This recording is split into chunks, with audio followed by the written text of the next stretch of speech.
સો hi everyone હું મહેક વેકરિયા છું અને આજનું જે આ ટોક છે સ્પેશિયલ કરિયર ટોક છે જેનું મોટિવેશન એ છે કે આ પેન્ડેમિકમાં ઘણા બધા યુવાઓ એમનું કરિયર ડિસાઇડ નથી કરી શક્યા, કન્ફ્યુઝ થઈ ગયા છે. ફેલિયર સાથે કેવી રીતના આપણે ડીલ કરવું એ પણ અત્યારે આ પેન્ડેમિકના લીધે ઘણું બધું ઇશ્યુઝ ઉભા થયા છે. તો આજનું આ કરિયર ટોક છે સ્પેશિયલ એટલે છે કે આ ઓપન કરિયર ટોક છે. આપણે જે ક્વેશ્ચન્સ બધા હશે એ બધા આપણે પૂછશું અને આ કરિયર ટોકમાં વિશેષ આપણા ગેસ્ટ જે છે એ આપણા મેન્ટોર જ છે. સંકેત સર છે જે સંકેત સર છે ફોર જે ટ્યુટોરિયલ્સ ફોર કોમ્પિટિટિવ એક્ઝામ્સ છે અને સર યુઝ્યુઅલી સ્ટુડન્ટ્સને ગાઈડ કરતા હોય, મેન્ટર કરતા હોય. તો આપણે જે છે એ આજે સરને જ આપણે સ્પેશિયલ ગેસ્ટ તરીકે રાખ્યા છે. સો આપણે સ્ટાર્ટ કરીએ છીએ અને ક્વેશ્ચન જે છે એ સિક્વન્સ ઓલરેડી આપણે ફ્રેમ છે. તો જેનું જેમ નામ લેવાશે એમ એ લોકો ક્વેશ્ચન્સ પૂછશે. તો ફર્સ્ટ ક્વેશ્ચન થી આપણે સ્ટાર્ટ કરીએ છીએ એન્ડ ફર્સ્ટ ક્વેશ્ચન એ છે કે how to deal with failures, loneliness and prevent our self from the suicidal thoughts and how to deal with the worst times. Sir આ ક્વેશ્ચન ફર્સ્ટ છે. અચ્છા, તમારો જ છે ને? હા, મારો ક્વેશ્ચન છે.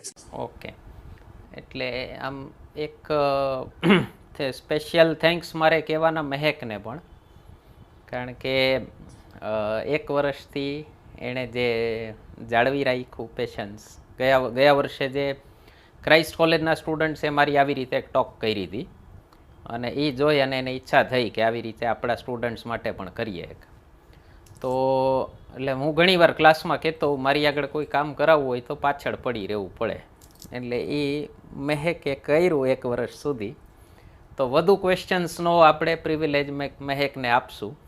ઓકે, બાકી તમારા લોકોના જેટલા હતા એમાં ના નથી પાડી, પણ તમારા કરતાં થોડાક વધુ ક્વેશ્ચન્સ મહેકના રહેશે. એટલે એકચ્યુઅલી તો એને 1 on 1 જ કરવું હતું, પણ મેં કીધું બધા સ્ટુડન્ટ્સને લઈએ. ઓકે, સૌથી પહેલું તમે પૂછ્યું how to deal with failures અને બીજું શું હતું? Loneliness and prevent ourself from the suicidal thoughts. Okay, પહેલી એક વસ્તુ સમજવી, ફેલિયર દરેક માણસના જીવનમાં આવતા જ હોય. ઓકે, મેં અબ્રાહમ લિંકનની એક વાત વાંચી હતી કે almost all main can survive adversity. If you want to check his nerves, give him power. લગભગ દરેક વ્યક્તિ ખરાબ સમયને તો સર્વાઈવ કરી જાય આરામથી. જો તમારે એનું માનસિક સંતુલન તમારે તપાસવું હોય તો એને સત્તા આપો તો ખબર પડે. અને આ વસ્તુ એ માણસ કહે છે કે જેણે જીવનમાં ફેલિયર જોઈ છે. પેલી અમુક મોટિવેશનના બુક્સમાં કે ક્યાંય જોયું હશે તમે લોકોએ, તો Abraham Lincoln's road to white house એવું કરીને હોય છે. તો લાઈફમાં ફેલિયર. બેન્કરપ્ટ ડિક્લેર થઈ ગયેલો, નાદારી જાહેર કરાવેલી અને પછી રાષ્ટ્રપતિ બન્યો છે. અને ફોર્મલ એજ્યુકેશન વગર. એટલે ફોર્મલ આપણે જે રીતે સ્કૂલમાં અને એજ્યુકેશન મળે છે આપણને, એ રીતે એને એજ્યુકેશન નહોતું મળ્યું. તો એક સૌથી મોટી વસ્તુ, ફેલિયર બધાની લાઈફમાં આવવાની જ છે. મેં એક હમણાં લોકડાઉનમાં એક કિસ્સો વાંચ્યો હતો કે એક માણસ IIM પાસ આઉટ 90s દશકમાં, જ્યારે ગ્લોબલાઇઝેશનના દરવાજા હજી ખુલ્લા હતા ભારત માટે. તો એક તો અત્યારે તમે કલ્પના કરી શકો છો કે IIT પ્લસ IIM એટલે હું ઘણીવાર મસ્તીમાં કહું કે કરેલા ઉપર સે નીમ ચઢા, કે એક તો વાયડો જતો ઉપરથી સુપર વાયડો થઈ જાય. કે એક તો IITમાં સીટ્સ ઓછી હોય એટલે આમ એ લોકોને ખબર નહીં, આમ થોડોક સુપિરિયોરિટી કોમ્પ્લેક્સ હોય છે કે અમારા જેવું કોઈ નહીં. IIM પાસ આઉટ, પહેલી જોબ મળી USAમાં IT કંપનીમાં, અને અમેરિકા ગયો, લગ્ન થયા, છોકરા થયા, લાઈફ આખી સ્મૂધ.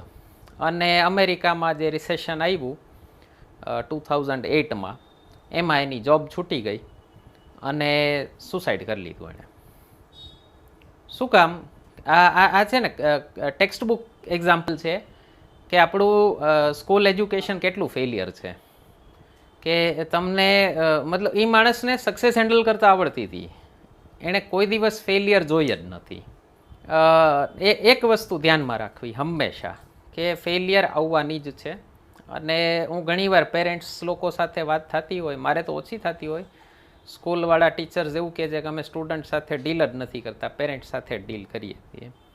તો હું કહું એને કે ભાઈ તમારા છોકરાને 20 વર્ષે જે ઠેબા ખાવાના છે એ એને ખાઈ લેવા દો.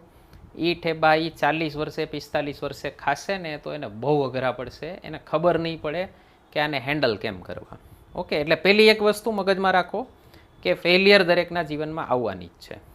અને સુસાઇડલ થોટ્સ ક્યારે આવી જાય, તમે છે ને અમુક ગોલ્સ બનાવીને રાખ્યા હોય તમારા લાઈફમાં કે આ અચીવ થવું જ જોઈએ, એ અચીવ ન થાય તો પછી માણસને છે ને એક બીક શું હોય, હું મોઢું શું બતાવીશ.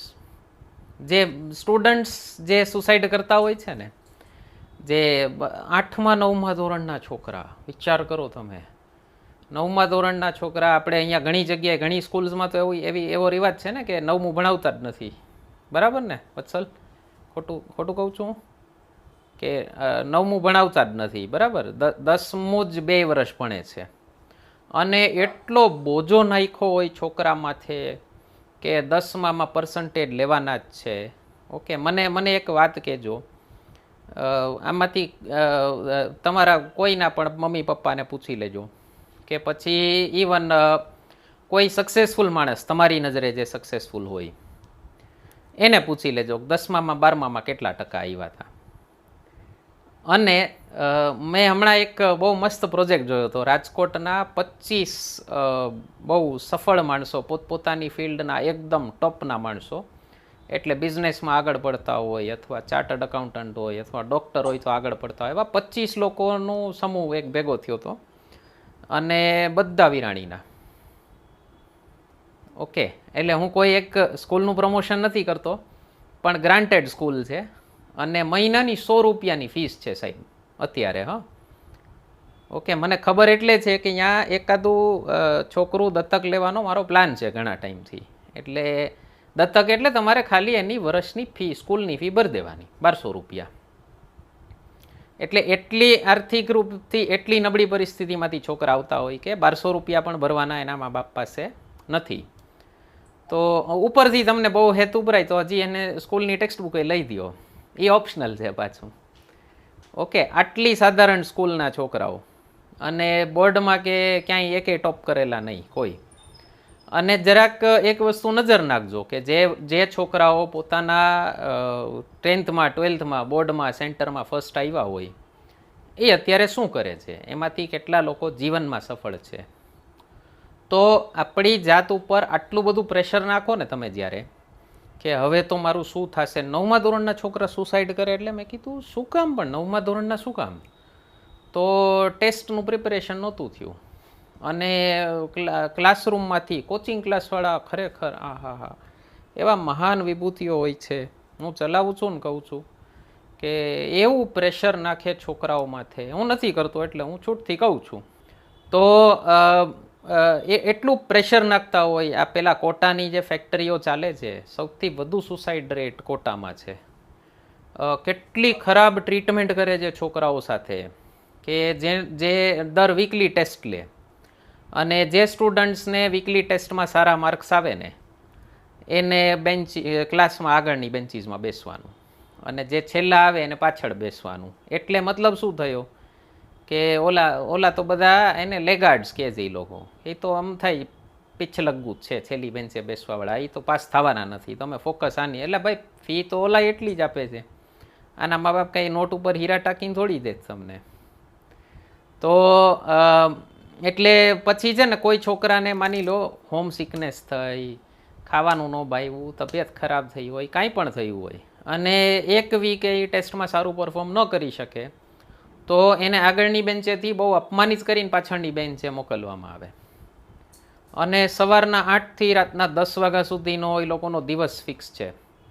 હોસ્ટેલની બહાર જવાનું જ નથી તમારે. એટલે છોકરા પછી શું, બહાર જવાનું મન થાય તો દૂધ લેવા જવું છે એવું કરીને બાનું મારે તો એમ કે રૂમમાં વયા જાવ, દૂધ પહોંચી જશે.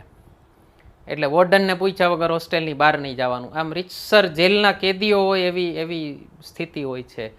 અને પછી આટલા પ્રેશર ઉપરાંત જો છોકરો સારું પરફોર્મ ન કરી શકે તો પાછી ઉલાહના દેવાની, અને મા બાપે આમ કે આઈઆઈટીમાં નથી ગયો તો જિંદગી બરબાદ થઈ જવાની. એલા ભારતમાં કેટલા આઈઆઈટી છે, એમાં ભણવાવાળા છોકરા કેટલા, અને ભારતની વસ્તી જોઈ લ્યો, બધા હું ભૂખા મરે છે. અને બીજી વસ્તુ ખાસ કરીને સફળતાના માપદંડો શું? ઓકે, જો ખાલી પૈસાને સફળતાના માપદંડ કહેવાતા હોય તો સાહેબ એવા કેટલાય પૈસાદાર માણસોને હું ઓળખું છું જેને તમે પૂછશો ને કે કરિયરથી ખુશ છો તો એમ કહેશે કે જરાય ખુશ નથી, કાલ કંઈક બીજું મળે ને તો બદલી નાખું. તો માપદંડો શું તમારા? ઓકે, પ્લસ કઈ એજ સુધીમાં તમે નક્કી કરો છો કે આ એજ સુધીમાં મારું આ થઈ જવું જોઈએ. એટલે આવા બધા ખ્યાલોથી જ સુસાઇડલ ટેન્ડન્સી અને ફેલિયર, હું ફેલિયર છું એ વસ્તુ એક તો કલ્પનામાં આવે. અમારે લો ફ્રેટર્નિટીમાં વકીલોમાં એક કહેવત છે, લોયર નેવર લૂઝિસ, હી લર્ન્સ. તમે કેસ હારો ને તો તમને ખબર પડે ઠીક બીજા કેસમાં આવું નહીં કરવાનું, કાંઈ વાંધો નહીં. ઓકે, અડીખામ ઊભા હોય. ઓકે, અને મતલબ એક આ એજ્યુકેશન સિસ્ટમનો બહુ મોટી ખામી છે કે બધાને એક બીબામાં ઢાળી દો અને ગોખવાની પ્રતિસ્પર્ધા છે. તમને કેટલું સારું યાદ રહે છે એના ઉપરથી નક્કી થાય કે તમે ઇન્ટેલિજન્ટ છો. ઓકે, એટલે હવે એજ્યુકેશન સિસ્ટમ તો નવી એજ્યુકેશન પોલિસી આવી છે, બહુ મસ્ત પોલિસી છે. ઇમ્પ્લિમેન્ટ થાય જો એમાં લખ્યું છે એટલું, એના 80% ઇમ્પ્લિમેન્ટ થઈ જાય ને તો આપણા કેટલા બધા પ્રોબ્લેમ સોલ્વ થઈ જશે. તો એટલે એક વસ્તુ છે કે દરેક વ્યક્તિની પ્રતિભા અલગ હોય, એ આઈડેન્ટિફાઈ કરવી જોઈએ. બાકી જીવનમાં ગમે તે આવે, મતલબ કાંઈ એમાં ચિંતા ન કરવી જોઈએ. ઓકે, એટલે એક હું કાયમ કહું છું ક્લાસમાં કે લોકો છે ને પોતાની જિંદગીના મોટાભાગના ડિસિઝન લેતા હોય જે દુનિયાનું વિચારીને કે દુનિયા શું કહેશે. એ દુનિયામાં 50થી 100 જ માણસો હશે, તમે જરાક ઓબ્ઝર્વ કરી લેજો કે તમે જેને મગજમાં રાખી અને તમારી જિંદગીના મોટા ડિસિઝન લઈ નાખો છો, કરિયર રિલેટેડ, લગ્ન રિલેટેડ, કયા ઘરમાં રહેવું, ફ્લેટમાં રહેવું કે પોતાના મકાનમાં રહેવું, ભાડાના મકાનમાં રહેવું કે ખરીદેલા મકાનમાં રહેવું. હા, આવી બધી પ્રેશરના કારણે નો ચૂકવાય એવી લોન લઈ લે માણસો, અને પછી પ્રેશરમાં કામ કરી જાય. પછી એક દિવસ એમ થાય કે ચાલો કાંઈ નહીં થાય ને સુસાઇડ કરી નાખવું.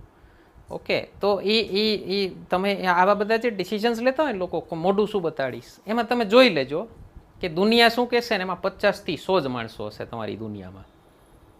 દુનિયાની વસ્તી 700 કરોડ પાર છે. ઓકે, તમે જો એકચ્યુઅલી દુનિયા શું કહેશે એ વિચારતા હો ને તો દુનિયાને કાંઈ ફરક જ નથી પડતો કે કોણ સંકેત રઘુવંશી કે કોણ વત્સલ શિંગાડા કે કોણ મહેક વેકરિયા આવીને વયો ગયો. ઓકે, કોઈ ડિફરન્સ નથી. મોજમાં રહેવું તમારે. પેલું એક ગીત છે ગુજરાતી, મોજમાં રહેવું રે બાવાજી, મોજ કોઈની મોતા જ નથી. સાંભળજો. ઓકે, ચાલો. Okay, thank you sir. હવે નેક્સ્ટ ક્વેશ્ચન જે છે એ વત્સલનો જ છે, તો વત્સલ તમે અનમ્યુટ કરો અને સરને પૂછો. જી નમસ્કાર સર.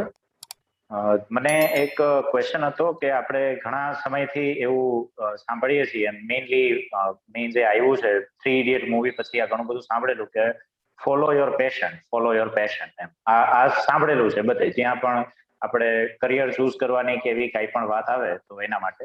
પણ ઘણી વાર માણસ કન્ફ્યુઝ હોય કે ભાઈ મને ખ્યાલ કેમ આવે કે મારું પેશન શું છે. જો એ આઈડિયા આવશે તો હું એને ફોલો કરીશ એમ. તો આના માટે તમારા જે વિચાર હોય એ તમે જણાવશો.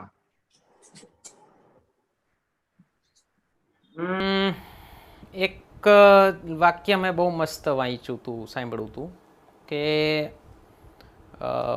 એક અમેરિકન થિંકરનું વાક્ય છે કે વ્યવસાય એવો પસંદ કરવો જેમાં તમને મજા પડે, જેનાથી જિંદગીમાં એક પણ દિવસ કામ નહીં કરવું પડે.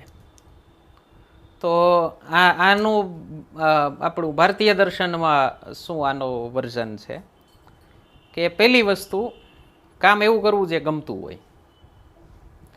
પણ એવું કેટલા લોકો કરી શકે જિંદગીમાં? તમે દુનિયામાં જોયા હોય કેટલા લોકો એવો પ્રોફેશન ફોલો કરતા હોય જેને જેન્યુઇનલી ગમતો હોય? કેટલા ટકા કહી શકો તમે? કેટલા પર્સન્ટેજ કહી શકો? 10%? Sir, 1 to 2%. 1 થી 2%, કોઈક 5% કહેશે, કોઈ 10 થી વધુ તો કોઈ નહીં જ કે ને. એટલે હું કોની વાત કરું છું? સચિન તેંડુલકર, લતા મંગેશકર, ઓકે, મેરી કોમ, ઓકે, પીવી સિંધુ, આવા લોકો. એટલે એમાં પાછા હશે પાછા આવી ફિલ્ડવાળા જ લોકો. હા, વેપારી બિઝનેસમેન એમાં આવશે કે નહીં એ પાછો બહુ મોટી કન્ડિશન છે. અને જોબ કરવાવાળા, ઓકે, જોબ કરવાવાળામાં કદાચ ઘણા બધા ટીચર્સ હશે કે જે કહેશે કે યસ હું મને ગમે એ કામ કરું છું. પણ એ વાત ભારતમાં તો મોટા ભાગના ટીચર એવા છે કે શું કામ ટીચર છે એને પૂછશો તેને નહીં ખબર હોય.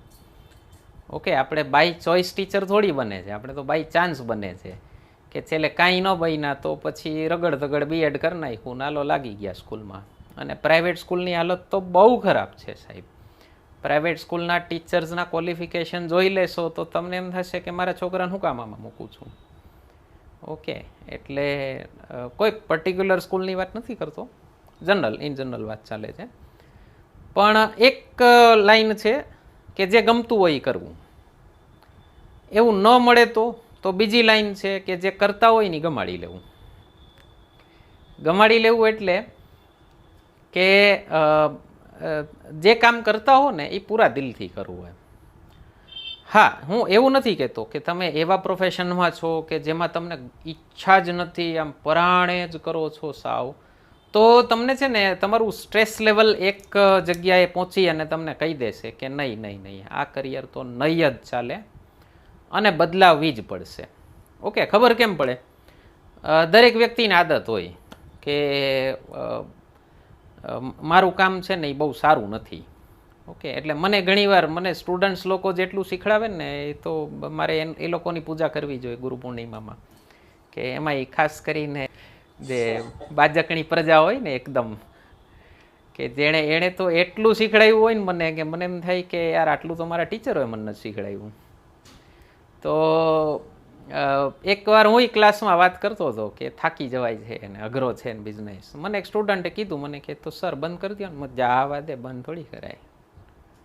જો જવાબ આ હોય કે જા આવા દે, બંધ થોડી કરાય, તો ચાલુ રાખો. તમે તમારી જાતને રોજ એમ પૂછો ને કે બદલી નાખું એટલે સિરિયસલી પૂછવું. આપણે ઘણી વખત શું રોદણા રોવાની આદત હોય આપણને.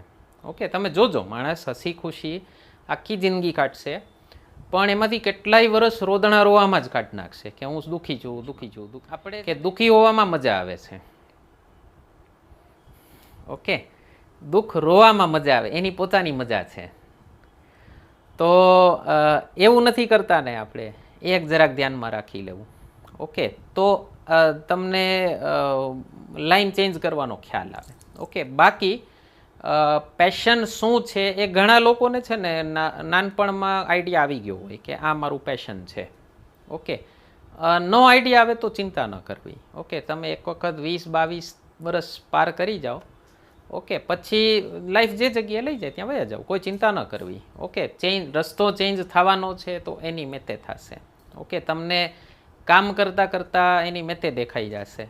અને બાકી મેં કેટલાય એવા લોકોને જોયા છે કે જે આમ બહુ મહેનતવાળું કામ કરતા હોય અને એકદમ લગનથી કામ કરતા હોય અને હું એને પૂછું કે યાર આ પ્રોફેશન તમને કોણે કીધો?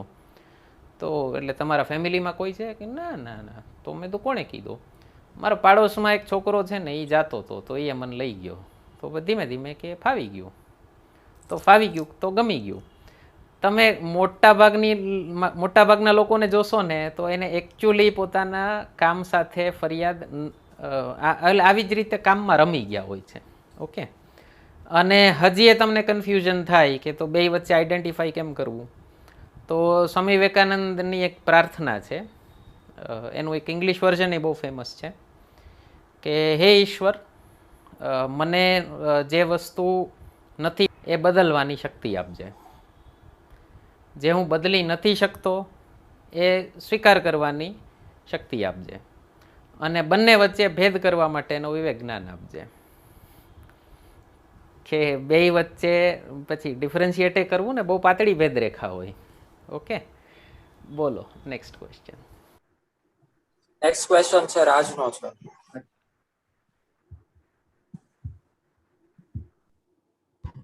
જી નમસ્તે સર. મારો ક્વેશ્ચન એ છે કે લાઈફમાં અને કરિયરમાં શું પ્લાન બી હોવો જોઈએ કે નહીં? મારા ખ્યાલથી મહેકનો આવો એક રિલેટેડ ક્વેશ્ચન હતો ને. મેં એકચ્યુઅલમાં પ્લાન એ બી સી ત્રણેય કામ ન કરે તો પછી કેવી રીતના કરિયરમાં પ્લાનિંગ કરવું જોઈએ? ઓકે, આ એકચ્યુઅલી ઓલા ક્વેશ્ચન રિલેટેડ જ છે. એટલે હું એમાં બોલવાનો જ હતો ઓલા સુસાઇડવાળા ક્વેશ્ચનમાં, કે પહેલી વસ્તુ તો આવી ટેન્ડન્સીઝ આવે ને, જો તમને ફેલિયરવાળી ને એવા વિચારો આવવા માંડે તો પ્લાન ન બનાવો. મેં એક લાઈન વાંચી હતી બહુ નાનપણમાં, અને આ કોરોના કાળમાં તો મને એટલી વાર યાદ આવી છે અને મેં એટલી વાર એ વસ્તુને અનુભવી કે ઈશ્વરને હસાવવો હોય ને તો તમારી યોજનાઓ એને સંભળાવી દો. એટલે યાદ કરો 2019માં આપણા બધાના કેટલા પ્લાન હતા કે આમ કરીશ ને આમ કરીશ ને આમ કરી નાખીશ. ઓકે, હું મારું જ કહું, 2020ની 15 માર્ચે હું કોર્ટમાં બોર્ડ મરાવતો હતો અને 2 દી પછી લોકડાઉન ડિક્લેર થયું હતું. 2 દી પછી. ઓકે, એ પૈસા તો આખા ગટર ગયા. તો શું કરી લેવાનું? કાંઈ નહીં. પ્લાન બી એટલે તમે કેમાં કહો છો રાજ? કોમ્પિટિટિવ એક્ઝામ્સ રિલેટેડ કહો છો કે જનરલી કહો છો? સર બંને પર્સપેક્ટિવ, લાઈફમાં અને કરિયરમાં બંને. અચ્છા, એટલે એક એક તમને આપણા કામ રિલેટેડ કહું, કોમ્પિટિટિવ એક્ઝામ્સમાં પ્લાન બી જીવતો રાખવો પોસાય નહીં તમને. ઓકે, એટલે ડોર્મન્ટ પ્લાન રાખવો. ઓકે, તમે એવું મગજમાં ધારીને બેસો કે આ નહીં થાય તો ઓલું તો છે જ. ઓકે, તો એક વસ્તુ ધ્યાનમાં રાખવી કે જીદ વગર કોઈ પણ કામમાં સફળ થવાતું નથી. ઓકે, તમે કોઈ પણ સ્પોર્ટ્સ પર્સનને પૂછી લેજો, કોઈ પણ વેપારીને પૂછી લેજો, કે કોઈ સફળ પ્રોફેશનલ હોય, ડૉક્ટર હોય કે આર્કિટેક્ટ હોય કે કોઈ પણ હોય, ઓકે, એને પૂછી લેજો કે આ કામમાં કેટલી મહેનત લાગી હતી, તો દિવસ રાત લિટરલી એક થઈ ગયા હશે તમારા. ઓકે, તમને તહેવાર વ્યવહાર ખબર ન પડી હોય કે ક્યાં ગયો ને ક્યાં આવ્યો, અને કેટલાય સગાઓના લગ્ન સ્કીપ કર્યા હશે અને કેટલાય મેળા સાંભળ્યા હશે. ઓકે, ત્યારે જ સફળતા મળે છે. એટલે જો તમે મને એ રીતે કહેતા હો કે ભણતી વખતે પ્લાન બી રાખો કે નહીં, ઓફકોર્સ રાખો. ઓકે, પણ એને ડોર્મન્ટ રાખવો, સાઈડમાં રાખવો એક, કે ભાઈ આ ન થાય તો આ છે, પણ મેઇન ફોકસ હંમેશા તમે જે કરો છો એના ઉપર જ રાખો. ઓકે, એટલે એક ઉદાહરણ દઉં તમને. પહેલાં રસ્સી ઉપર ઓલા લોકો ચાલતા હોય છે, ખ્યાલ છે, કરતબ કરતા હોય. હા, તો એનું ધ્યાન એ ચાલતો હોય ત્યારે ક્યાં હોય? શું લાગે છે? છેક મંજિલ ઉપર નહીં. એટલે એક એ પહેલો, એટલે માની લો 4-5 ડગલા ચાલી ગયો, પછી એનું ધ્યાન ક્યાં હશે? 5 ડગલા પછી મંજિલ ઉપર હશે? નહીં તો ક્યાં હશે?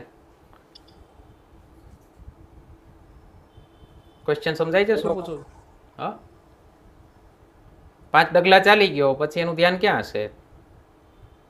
સર એનો જે મેઇન ગોલ હોય ને, એના શરીર, હા, એનો ગોલ હોય ને, ગોલ કે ટૂંકમાં એને હાફ વે પાર કરી લીધી, તો હવે ગોલ ઉપર કઈ રીતે પહોંચવું એની ઉપર તો પડી જાય. એનું ધ્યાન એના શરીર ઉપર હશે, એટલે 6ઠા ડગલા ઉપર હશે કે છેક મંજિલ ઉપર હશે? 6ઠા ડગલા ઉપર. જો ઈ 7મું ડગલું વિચારે ને તો પડી જાય. ઓકે, જે ગીતામાં કીધું છે ને, કર્મ કર ફળની ચિંતા નહીં કર, એનો મતલબ એ છે કર્મ કરતી વખતે ફળની ચિંતા નથી કરવા. પ્લાનિંગ તો કરવાનું જ છે, એવું નથી પ્લાનિંગ નથી કરવાનું. ઓકે, પણ કર્મ કરતા હો ત્યારે પ્લાનિંગ નથી કરવાનું. ઉદાહરણ, એક્ઝામ આપતા હો ત્યારે એ નથી વિચારવાનું કે રિઝલ્ટ શું આવશે, ત્યારે સમ સોલ્વ કરવાનો છે કે ક્વેશ્ચન સોલ્વ કરવાનો, એને કહેવાય કર્મ કર. ઓકે, ભણતા હો ત્યારે નથી વિચારવાનું, અને પ્લાનિંગનો ટાઈમ અલગ રાખવાનો છે દિવસમાં. બરાબર? પણ માની લો પ્લાન ABC બધા ફેલ જાય તો ચિંતા ન કરો યાર, કાંઈક ને કંઈક થઈ જશે. ઓકે, ઘર કોઈના એમને એમ રહ્યા નથી, બધાનું ઘર ચાલે જ છે. ઓકે, પેલું એક કહેવત છે ને કે ભગવાને ખાલી ચકલીને ચાંચ નથી દીધી, એનું પેટ ભરવા માટે અનાજે બનાવ્યા છે. ઓકે, એટલે પ્લાન ABC બધા ફેલ જાય તો સારું માનજો કે કંઈક તમને નવીન વસ્તુ મળવાની હશે. ઓકે, અને સદગુરુના શબ્દોમાં કહું તો એ કાયમ એમ કહે છે કે હું તમને ક્યારેય એવા આશીર્વાદ નહીં દઉં કે તમારી ઈચ્છા પૂરી થાય. કે તમારી ઈચ્છા પૂરી થાય તો જીવનમાં સરપ્રાઈઝ શું મળવાની, અને સરપ્રાઈઝ ન મળવાની હોય તો માનવ એક્ઝિસ્ટન્સમાં અને એનિમલ એક્ઝિસ્ટન્સમાં ફરક શું છે? ઓકે, તમે ક્યારેય કૂતરાને, હમણાં એક વિડીયો જોયો તો અમે ઘાસ ખાતા, પણ કૂતરાને તમે ઘાસ ખાતા નહીં જોવો. ઓકે, એટલે મતલબ એનું એક બંધાઈ ગયો છે બિચારો, તો એમાંથી એ ચેન્જ નહીં કરે એની પેટર્ન. ઓકે, એને બિચારાને શું હોય, સવારથી ઉઠે ત્યારથી ખાવાની ચિંતા હોય. ઓકે, અને એમાં કીધું કે એનિમલ એક્ઝિસ્ટન્સ કેને કહેવાય, તો કે આહાર, નિદ્રા, ભય અને મૈથુન. આ ચાર ઉપર જ તમે કેન્દ્રિત છો તો એનિમલ એક્ઝિસ્ટન્સ છે. આ ચાર સિવાય કાંઈ બીજું વિચારો છો તો હ્યુમન એક્ઝિસ્ટન્સ છે. તો પ્લાન ABC તમારા ફેલ થાય ને તો સારું કહેવાય, જિંદગીમાં કંઈક સરપ્રાઈઝ મળશે. નો ડાઉટ અઘરું પડશે, સરપ્રાઈઝ મળશે એ. પણ અગેન, જેટલા લોકો સફળ થયા છે એ ક્યારેય પોતાના કમ્ફર્ટ ઝોનમાં રહીને સફળ નથી થયા. ઓકે, એકવાર બધું તહેસ નહેસ થઈ ગયું હોય અને એમાંથી ફરીથી તિનકા તિનકા જોડી અને ભેગું કર્યું હોય ત્યારે જ મોટું આશિયાનું બનાવ્યું હોય. ઓકે, એટલે માની લો પ્લાન્સ બધા ફેલ જાય, કોઈ ચિંતા નહીં કરો, તો પ્લાન જ નહીં કરો.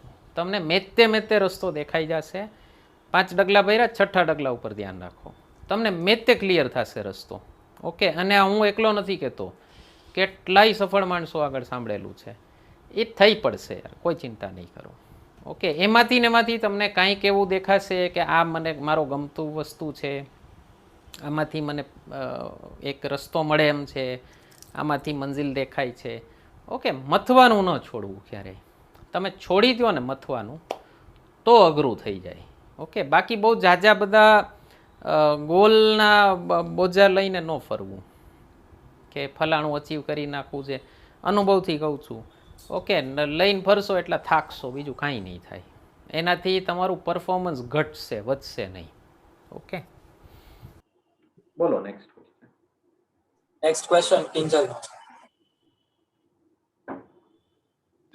હેલો સર, મારો ક્વેશ્ચન એ છે કે ગુજરાતનો જે ટાઈપનો માહોલ છે, ખાવું પીવું ને મોજ કરવું, એમાં ભણવા અને ફોકસ અને કોમ્પિટિટિવ એક્ઝામ ઉપર કોન્સન્ટ્રેશન કેમ બનાવી રાખવું? અઘરો સવાલ છે.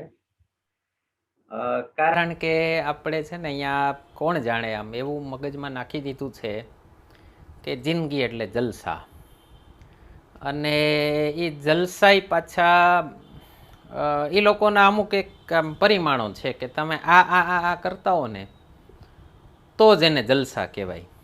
ઓકે, એટલે તમે એમ કહો કે મને મારા ઘરે બેસી અને પિક્ચર જોવામાં મને જલસો પડે છે, કે મને એક બુક વાંચીને જલસો પડે છે, કે મને લખીને જલસો પડે છે, કે કોઈ મારે એક સ્ટુડન્ટ છે હમણાં જેનું પેઇન્ટિંગ મૂક્યું હતું, ચિત્રકામ કરીને મને જલસો પડે, મારું મન આનંદિત છે, તો નહીં. એ લોકોના મનથી તમે જલસો ક્યારે કહેવાય? પાર્ટી કરતા હો, બહાર ખાવા પીવા જતા હો, ફ્રેન્ડ જારે કે સગાવારે રખડતા હો. ઓકે, તો અને એમાં મતલબ અઘરું છે એમાં. એટલે હું દિલ્હીમાં ભણતો ને તો મારે એક ટાઈમ એવો હતો કે સાંજના ટાઈમે ચા બહાર પીવા જાઉં ને તો અઘરું હતું. કોઈ ફ્રેન્ડ દેખાઈ જાય ને તો ખીજાય, पढ़ लो माँ बाप ने पढ़ने के लिए भेजा है, तफरी क्यों मार रहे हो? ઓકે, તફરી એટલે આપણે રખડપટ્ટી જ ને કહીએ. એટલે ત્યાં ફ્રેન્ડ્સ આવા હતા. અને અહીંયાના ફ્રેન્ડ્સ કેવા હોય કે વરસના વચલે દિવસે તમારું મુહૂર્ત આવ્યું હોય વાંચવાનું, અને ફોન કરે, અને જો ભૂલથી તમે બોલી ગયા કે વાંચવા બેઠો છું કે બેઠી છું, તો શું કહેશે? હાલ ને હવે વાંચીને કોના કલ્યાણ થયા ને. ઓકે, એટલે આવા આવા ફ્રેન્ડ્સને છે ને તમારા ગામના કમિશનર બંગલા, કલેક્ટર બંગલા આગળ લઈ જવા કે જો ભાઈ વાંચીને કલ્યાણ થયાના ઉદાહરણ. ઓકે, યુનિવર્સિટી લઈ જવા, સાહેબ પ્રોફેસરોના પગાર સાંભળશો, આઈએએસ ઓફિસર ટૂંકા પડે હો, એવા પગાર હોય પ્રોફેસરોના. તો અમારા એક પ્રોફેસર કહેતા હતા એ કે હું સુપર ક્લાસ 1 છું. બધું એટલે શું, 2 આઈએએસનો પગાર ભેગો થાય ને ત્યારે મારો પગાર થાય. ઓકે, એટલે ભણીને કલ્યાણ થયેલા લોકો. ઓકે, એટલે અગેન હું એ જ કહીશ ભાઈ, જેને જેમાં મજા આવતી હોય એને કરવા દો યાર. ઓકે, વાહ મેં કીધું તું ગોખણપટ્ટીની કોમ્પિટિશન નથી, પણ અમુક લોકોને જેન્યુઅનલી ભણીને જ મજા આવે છે. ઓકે, અમુક લોકોએ પોતાનો ગોલ ફિક્સ થઈ ગયો કે મારે આ સાઈડ ઉપર જવું છે, તો શું કામ એને ડિસ્ટર્બ કરો છો? આવા માહોલમાં તમારે એક પેલું કે છે ને, લોકડાઉન ટાઈમે કહેતા હતા કે જે દિવસે લોકડાઉન થયું ને બહુ ફેમસ મીમ થયું હતું, if you can not go outside go inside. Go ઇનસાઇડની વાત શું થાય છે, હમણાં મેં પંચતંત્ર વાંચી, બહુ મસ્ત બુક છે, બધાએ વાંચ્યા જેવી બુક છે. તો એમાં એક વાર્તા હતી કે અમુક સિંહના બચ્ચા વચ્ચે એક ઓલાનું શિયાળનું બચ્ચું ભૂલું પડી ગયું. ઓકે, આનાથી જો ઉલટો સિનારીઓ હોય કે બધા શિયાળના બચ્ચા વચ્ચે એક સિંહનું બચ્ચું ભૂલું પડી ગયું હોય અને ઓલા 10-12 શિયાળ ભાઈ બહેનો એને કહેતા હોય કે 5-6 જેટલા હોય એટલા કે તું સિંહ નથી, તું સિંહ નથી, તું સિંહ નથી. તો સિંહનું કામ શું છે? હા, તો તમારા સિંહત્વને ઓળખવાનું અને જનતા કહેતી હોય એનાથી બિલકુલ વિચલિત નહીં થવાનું. તમારે એવું માની લેવાનું, આપણે કહેવત છે ને ગુજરાતીમાં કે સિંહના ટોળા ન હોય.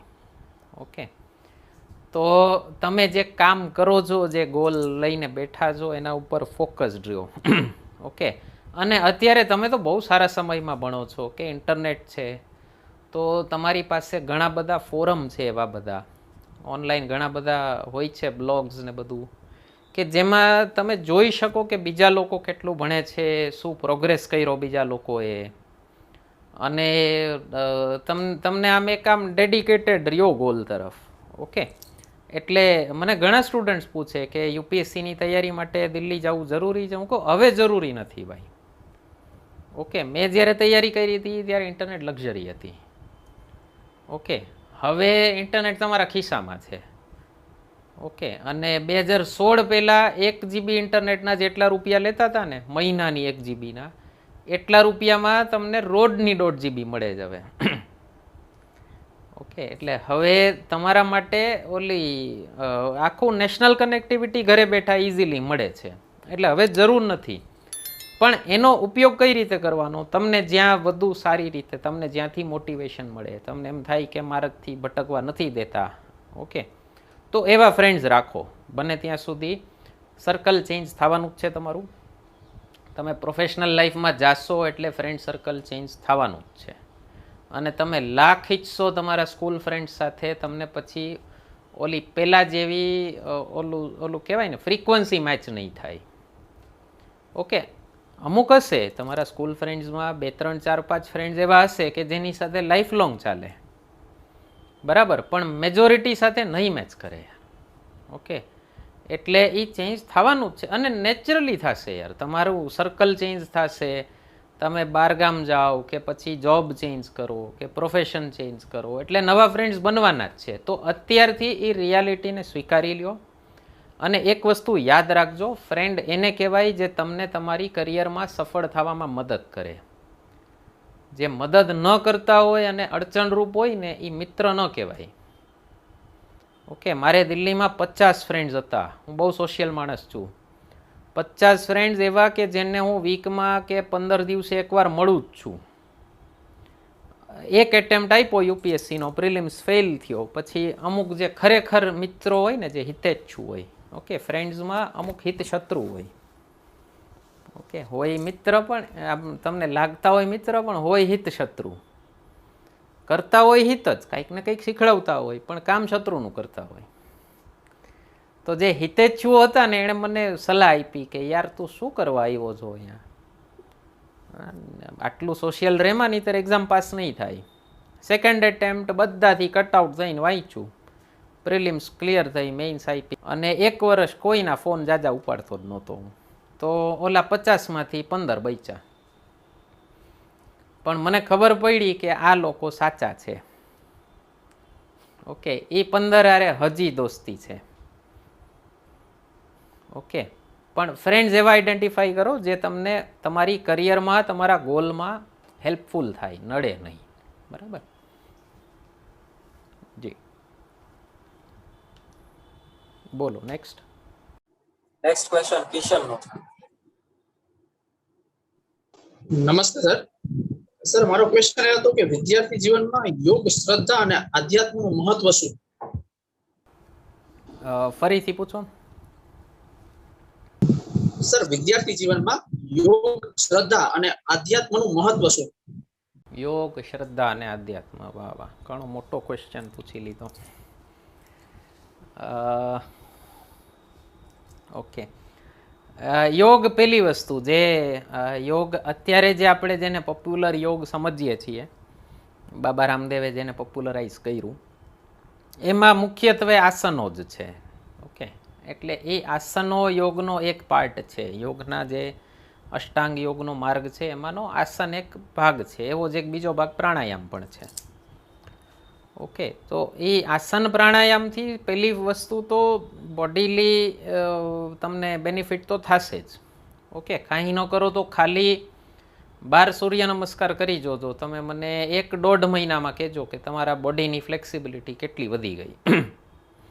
તો તમને ધીમે ધીમે વ્યસન થઈ જશે કે બીજું કાંઈ ન કરી શકું તો 12 સૂર્ય નમસ્કાર ગમે ટાઈમે ખાલી પેટે કરી નાખું. ઓકે, એટલે એક તો બોડીલી બેનિફિટ તો દરેક વ્યક્તિને, ખાલી વિદ્યાર્થીને જ નહીં, વિદ્યાર્થી જીવનમાં નાનપણથી કરી નાખો તો એની લાઈફ લોંગ ઇફેક્ટ રહે. અને બીજી વસ્તુ, જે ડેમેજ આપણે કરી નાખવાના હોઈએ બોડીને અજાણતા, એ ન થાય. એટલે એક તો એ ફાયદો રહે. પણ જે યોગનો એકચ્યુઅલ મતલબ છે કે પોતાને પ્રકૃતિનો ભાગ સમજીને ચાલવું. ઓકે, તો આખી એક સાયકલ હોય દિનચર્યાની. મને બહુ લેટ ખબર પડી. મને સ્ટુડન્ટ લાઈફમાં જો ખબર પડી ગઈ હોત તો અમુક જે બોડીને ડેમેજ કરી નાખ્યું હોય આપણે એ ન કરીએ. એટલે જેમ યુનિવર્સનો એકમાત્ર સોર્સ એનર્જીનો સૂર્ય, બધા માનશો? બરાબર? તો એ સૂર્ય વગર આપણું અસ્તિત્વ નથી ને. ઓકે, તો આપણી જે સાયકલ છે ને એ એકચ્યુઅલી સૂર્યની સાયકલ સાથે ચાલે છે. ઓકે, તો એક એનો જે આઈડિયલ ટાઈમ કહેવાતો હોય કે સવારના પોરમાં કરો, એ બાને સવારે વહેલા ઉઠશો તો તમારું શરીર જ્યારે જાગી જાય ને ત્યારે તમે પણ જાગી જાઓ. બાકી શરીર તો જાગ્યું જ હોય, તમે સૂતા હો. એટલે દિવસ થાય એટલે શરીર જાગી જાય, તમે સૂતા હો, પરાણે એને થપેડા મારીને સુવડાવતા હો. અને રાત થાય એટલે શરીર સૂઈ જાય, પછી તમે એને આર્ટિફિશિયલી જગાડો છો. ઓકે, તો એક તો એ નહીં થાય, શરીર સાથે ચેડા નહીં કરો. યોગ, શ્રદ્ધા અને ત્રીજું શું કીધું?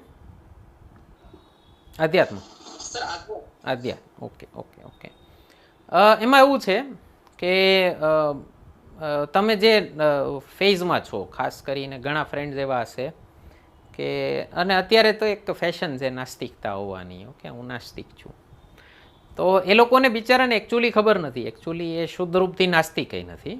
એના માટે ઇંગ્લિશમાં એક શબ્દ છે એગ્નોસ્ટિક. એગ્નોસ્ટિક એટલે ઈશ્વરમાં માને છે પણ એને ડાઉટ છે કે ઈશ્વર ખરેખર છે કે નહીં, અને એને અનુભવ કરવો છે કે જો છે તો મારે અનુભવ કરવો છે. તો 90% યુથ આ એગ્નોસ્ટિસિઝમમાંથી જ પાસ થતું હોય છે.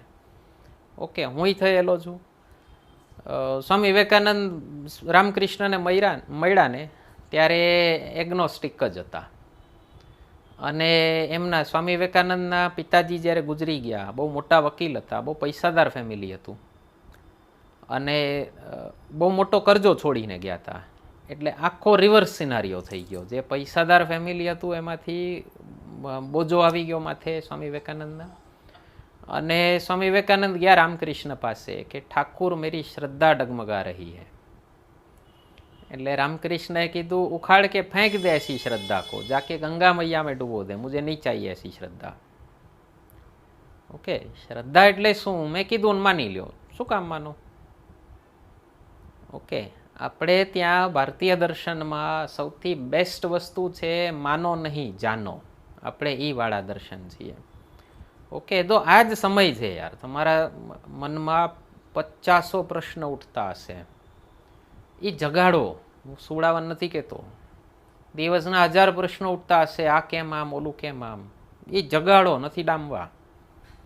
ઓકે, એ પ્રશ્નોના જવાબ નથી દેતા ને એટલે પછી નેગેટિવ નકારાત્મક રસ્તા ઉપર ચડી જાય છે. તમે જોજો, શરીરમાં ઉર્જા અનંત છે, રોજ તરંગો ઉઠે છે, પણ એને ક્યાં ડાયવર્ટ કરવી ખબર નથી પડતી. તો પછી એનો નકારાત્મક ઉપયોગ મળશે કરવા એ સમયનો. અને બીજું એ કે પછી એને બિચારાને ભટકી જશે, રસ્તો ખબર નહીં પડે. ઓકે, એટલે આધ્યાત્મિકતા બહુ જરૂરી છે જીવનમાં. ઓકે, એનું કારણ છે તમને કેટલાય સવાલો એવા ઉઠે છે કે જેનો જવાબ તમને નથી ટેક્સ્ટબુકમાંથી મળતો, નથી પરિવારમાંથી ઘણી વખત મળતો, અને ટીવી કે ફિલ્મમાંથી તો નહીં જ મળે, કારણ કે એ લોકોનું બિચારાનું એટલું લેવલ નથી. તો એ જવાબ નહીં મળે તમને ત્યાં સુધી આ સવાલ કરવાનું ચાલુ રાખશે. ઓકે, પણ શ્રદ્ધા ત્યારે કેળવો જ્યારે એકવાર અનુભવ કરી લો. ઓકે, એટલે કરો એકવાર અનુભવ. હું નથી કહેતો કે કોઈએ કીધું તો માની લ્યો. ઓકે, સાચા રસ્તાઓ ગોતો એના માટે. ઓકે, પહેલાં એક બહુ મોટી મશીનરી ચાલે છે હમણાંથી, હિન્દુ ગ્રંથોને બહુ ઉલજલુલ કરીને પેશ કરવાવાળા એક ઇંગ્લિશના રાઇટર્સ ઘણા બધા નીકળ્યા છે. ઓકે, અને બહુ ખૂબ મચાઈ છે. ઓકે, બેસ્ટ સેલર્સ છે, ઘણા બધાએ તો સિરિયલ લખી નાખી છે, હિન્દી સિરિયલો જે દેવી દેવતાઓની સિરિયલો હોય, એમાંય તમને ઘણી જગ્યાએ એની ઇફેક્ટ દેખાશે. એટલે પ્રોપર માર્ગદર્શન ગોતો, પણ એક્સપ્લોર જરૂર કરો. ઓકે, અને યોગ આજનાથી ક્યાંયથી છૂટું છે જ નહીં. હા, કૃષ્ણ ભગવાને ગીતામાં જે યોગ કીધા છે, જ્ઞાન યોગ ને ભક્તિ યોગ ને કર્મયોગ. ઓકે, અને સ્વામી વિવેકાનંદે હજી એનું ઇન્ટરપ્રિટેશન રાજયોગ, 4 પુસ્તકો છે નાની નાની સ્વામી વિવેકાનંદની, યંગસ્ટર્સે ખાસ વાંચ્યા જેવી. તો સ્વામી વિવેકાનંદે તો યુથ માટે જ બધું કામ કરેલું છે. ઓકે, તો હા, કોઈને ન ખબર પડે ક્યાંથી ચાલુ કરું, સ્વામી વિવેકાનંદથી ચાલુ કરી શકો. ઓકે, બાકી એની ડેફિનેટલી તમને એટલું પીસ ઓફ માઇન્ડ એટલું મળશે કે કોઈ પણ કામ કરશો ને, ખાલી સ્ટુડન્ટ લાઈફ જ નહીં, જિંદગીમાં કોઈ પણ કામ એટલું કરશો તો તમને ક્યારેય આમ ઓલી ઉગ્રતા આવી જાય, ઉત્તેજના આવી જાય, અને ફ્રસ્ટ્રેશનમાં માણસો અમુક કામ કરી નાખતા હોય. ઓકે, એ નહીં કરી શકો. અને મેં લોકડાઉનમાં બહુ જોયું, જે લોકો આધ્યાત્મિકતા જેની જાગૃત હતી ને, એ લોકો લોકડાઉનમાં પોતાનું મગજ સાચવી શક્યા. બાકી ઘાંગા જેવા થઈ ગયા છે યાર. મને કેટલાય ફોન આવે છે, લૂપ ઉપર એક જ સવાલ પૂછે રાખે, લૂપ ઉપર એમ નોન સ્ટોપ. એક સવાલ એણે નક્કી કર્યો હોય ને, એ 5-10 મિનિટનો ફોન આલે ને તો એ 5-6 વાર એકનો એક સવાલ પૂછે. અરે મને એમ થાય કે યાર બધા કેમ આવા. ઓકે, ઉર્જા અસીમ છે, ક્યાં ડાયવર્ટ કરવી ખબર નથી પડતી. તો પછી શું થાય, અંદર જ કંઈક ગડબડ કરી નાખશે. ઓકે, એટલે મહત્વ તો ખૂબ છે એનું. બરાબર, બોલો. સર, મારો ક્વેશ્ચન એ હતો કે આપણે જે વાંચ્યું હોય એ યાદ કઈ રીતે રાખવું હોય? Exam related. હા, એક્ઝામ, કોમ્પિટિટિવ એક્ઝામ. એક હા, એ સારું કર્યું, લ્યો ક્લેરિફિકેશન કર્યું. તમે એક વસ્તુ વિચારજો કે કોઈ એવી વસ્તુ તમે વાંચી હોય જે વાંચવાની ના પાડી હતી કોઈએ, તો યાદ રહેશે કે નહીં? એટલે માની લ્યો કોઈક સારી મજાની સ્ટોરી બુક હાથમાં લાગી ગઈ હોય, અથવા વાંચવાની ભૂખ બધાને હોય છે. લોકોને વેમ છે કે મને રીડિંગ નથી ગમતું. મને ખબર ક્યારે પડી કે બધાને વાંચવાની ભૂખ છે? એટલે ફેસબુક ઉપર અને વોટ્સએપ ઉપર 1-1 કિલોમીટર લાંબા મેસેજ વાંચો છો તમે. એ વાંચો, પાછી એની પંચાતે કરો, પાછું કમેન્ટ મારો, પછી એમાં કોની રિપ્લાય શું આવ્યો એ જોવા જાઓ. ઓકે, તો મીન્સ વાંચવાની ભૂખ તો છે. બ્લોગ વાંચતા હોય છે લોકો, સાવ અજાણ્યા માણસોના. ઓકે, માણસની જ્ઞાન પીપાસા કોઈ દિવસ ઓછી થઈ જ ન શકે. હા, ખાલી સવાલ કેટલો છે, તમને પ્રોપર મળ્યું તું કે નહીં. મેં એક લાઈન વાંચી હતી, there is no one who does not like books, you have just not found your book. તમને તમારું જેનર હજી સુધી મળ્યું નથી. તો તમે યાદ કરજો, કોઈ નોન એક્ઝામ રિલેટેડ કોઈ વસ્તુ વાંચી હશે, એ યાદ હશે ને. ઓકે, શું કામ? પહેલી વસ્તુ તો રસથી વાંચી હતી, બીજી વસ્તુ એક્ઝામ માટે નહોતી વાંચી. ઓકે, જાણવા માટે વાંચી હતી. તો આ જ એટીટ્યૂડને ઓલામાં ફેરવી નાખો એટલે થઈ જાય. મગજમાં છે ને બ્લોક્સ બનાવવા. મને જીકેની એક્ઝામ્સમાં ઘણા છોકરાઓની કોમન ફરિયાદ હોય છે કે જીકે વાંચવું બોરિંગ લાગે. સ્ટાર્ટ કરે ને જ્યારે જીપીએસસી યુપીએસસીની કોચિંગ, ત્યારે કોમન ફરિયાદ હોય. આઈબીપીએસવાળા છોકરાઓની તો બહુ ફરિયાદ હોય કે સર જીકે વાંચવું બહુ બોરિંગ લાગે. બરાબર ને મહેક? હે ને? એટલે એમાં શું હોય, એ લોકોએ છે ને ઓબ્જેક્ટિવ જીકે વાંચેલું હોય. અને મેં ગુજરાતમાં એક ખાસ ટ્રેન્ડ જોયો, ઓબ્જેક્ટિવ ક્વેશ્ચન સોલ્વ કઈ રહે જ રાખે. એમસીક્યુ ક્વેશ્ચનો દે ધનાધન, એમસીક્યુ. ટેલિગ્રામમાં તો કેટલા ગ્રુપ છે, કેટલી ચેનલો છે, દિવસમાં 3-3, 4-4 ટેસ્ટ લેતા હોય એમસીક્યુની. અને ઘણા એવા ફાલતુ ક્વેશ્ચનો, મને એમ થાય કે યાર તલાટીમાંય નથી પૂછતા આવું. પણ તમને બર્ડન થશે. ઓકે, ઓબ્જેક્ટિવ એમસીક્યુ વાળી બુક લઈને બેસશો ને, તમને બર્ડન થશે. અને 50માંથી માની લો 5-7 ક્વેશ્ચન જ આવડતા હોય ને, સાહેબ કોન્ફિડન્સ ભાંગીને ભૂકો થઈ જાય. ઓકે, એટલે પછી તમને શું થાય, એમ તમે બુક વાંચતા હો ને, એક ક્વેશ્ચન વાંચો કે ફલાણું શું છે, તમને નથી ખબર, તમારો ઈગો ગવાય. ઓકે, પછી બીજો ક્વેશ્ચન, ત્રીજો ક્વેશ્ચન, ચોથો ક્વેશ્ચન. અને એમાંય જો પાછળ તમે આન્સર જોવા જતા હો બુકમાં, તો એ બુક છે ને આમ તમને આમ તમારા ઈગોને આમ એક થપ્પડ મારતી હોય ને એવું તમને લાગે કે નથી આવડતું. તો હવે માણસ પોતાના ઈગો ઉપર કેટલા થપ્પડ ખાય? 10-15 લાફા ખાઈને મૂકી દે કે તું કોણ છો મને કહેવા વાળો, મને કાંઈ નથી આવડતું, મને ખબર જ છે મને નથી આવડતું. તો પહેલી વસ્તુ સ્ટોરીની જેમ વાંચો. એના છે ને મગજમાં બ્લોક્સ બનાવો. છૂટી ઇન્ફોર્મેશન એકાદી મગજમાં રખડતી હશે ને, તો એ આંટા બહુ મારશે, પેન બિચારીને ઘર નહીં મળે કે આ મારે હું છું કે નહીં ઇન્ફોર્મેશન. અને મગજમાં જે નાખો એ યાદ, એને ખબર બધી જ હોય એને. પ્રકટ કયું થાય? જેનો તમે પ્રોપર બ્લોક બનાવીને મગજમાં ગોઠવેલું છે. ઓકે, કોઈ કપડાં આડેધડ રાખતા હોય કબાટમાં, તો ખ્યાલ હશે કે માની લો 30-40 કપડાં પડ્યા હોય કબાટમાં, ઘણીવાર આપણે ભૂલી જાય કે આ મારી આગળ છે. ઓકે, અને એને પ્રોપર જગ્યાએ રાખ્યું હોત તો થોડી ભૂલાત કે આ મારી આગળ છે. ઓકે, એટલે વાંચવાનું કઈ રીતે કે તમે મને એક વાત કહો, તમારા ફોનમાં કેટલાય કોન્ટેક્ટ હશે? લગભગ મારા ખ્યાલથી 200-500 કોન્ટેક્ટ તો બધાના ફોનમાં હશે જ. એમાંથી ખાલી ફર્સ્ટ નેમ સેવ કર્યું હોય તમે, પહેલું નામ ખાલી. ઓકે, એવા કેટલા? અને પેટ નેમ સેવ કર્યું હોય, ભૂરો, મીંદડી, એવા કેટલા? તો તમને શું કામ, તમને ભૂરાથી શું કામ યાદ છે? કારણ કે તમે એની એટલી પંચાત કરી છે ને માણસની, કે તમે એની આખી છઠ્ઠી જાણો છો.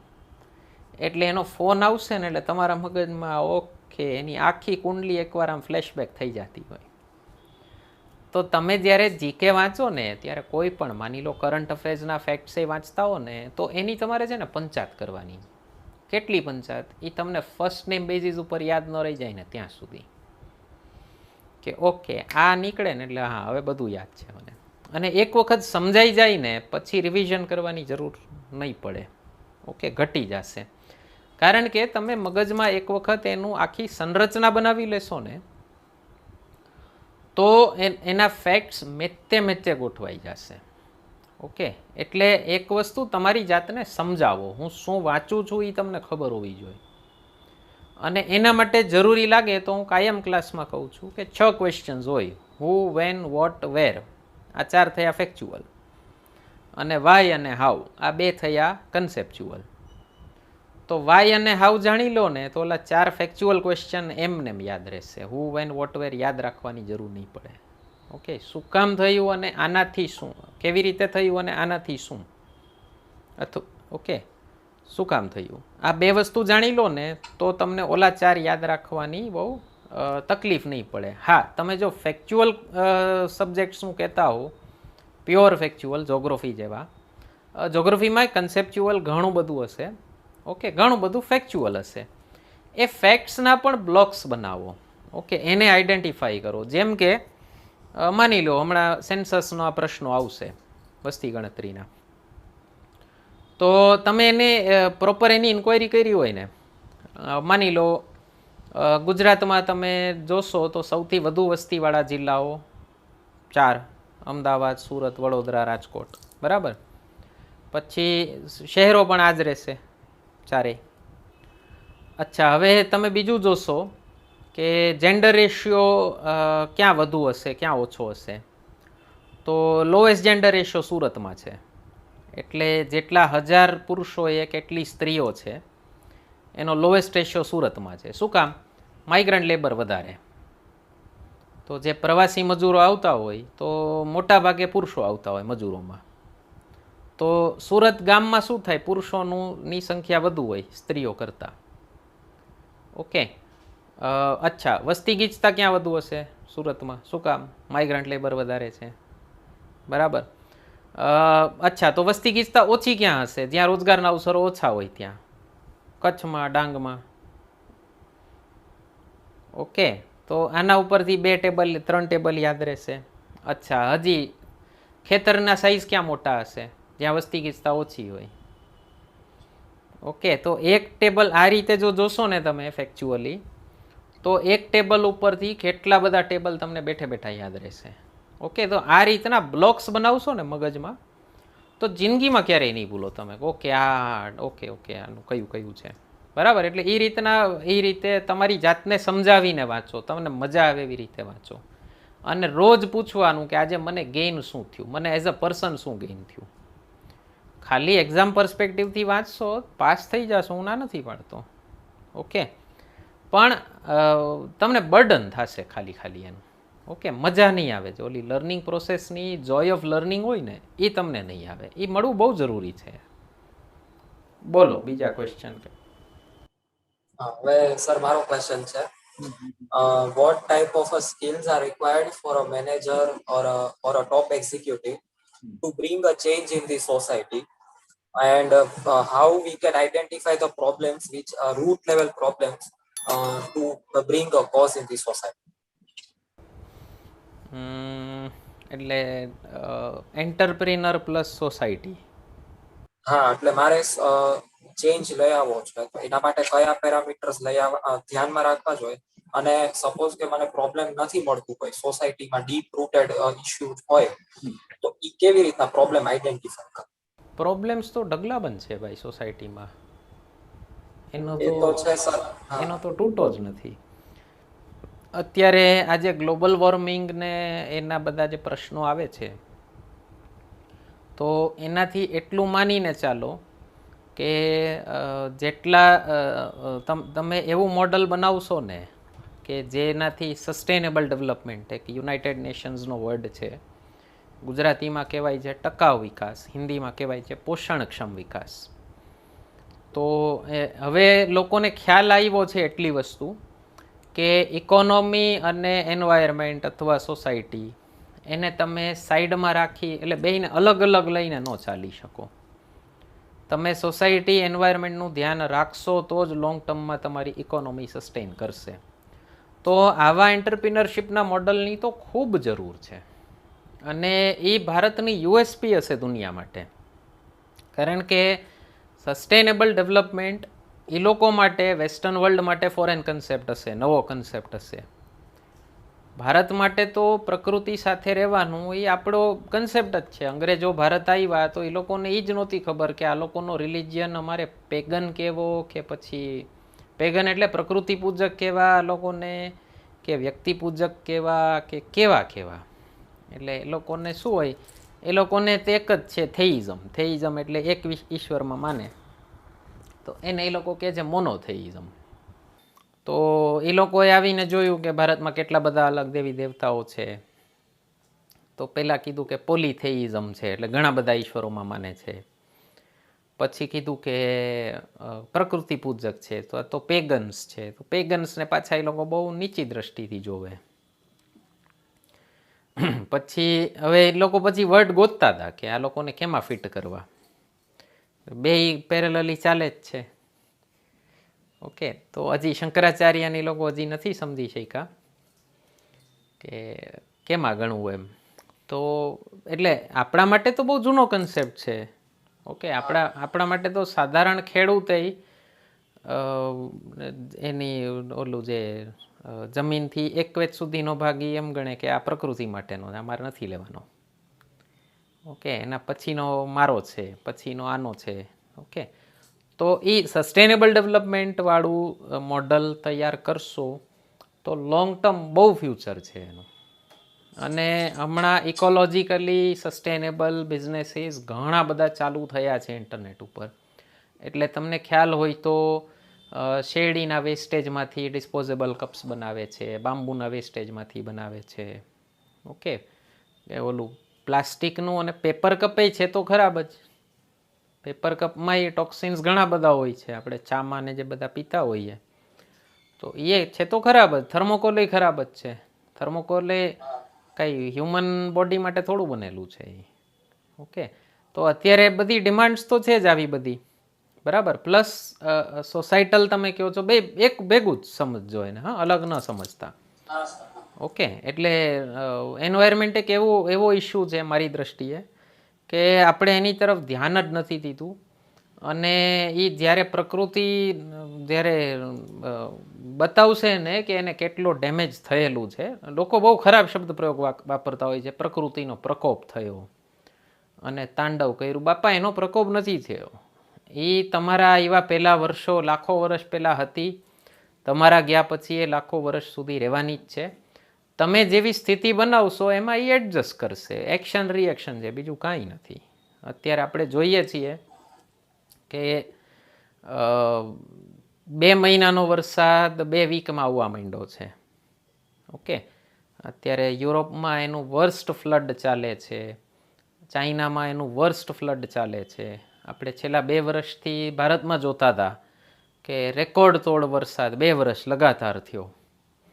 તો એ પ્રકૃતિનો પ્રકોપ ન સમજતા, એ એડજસ્ટ કરે છે.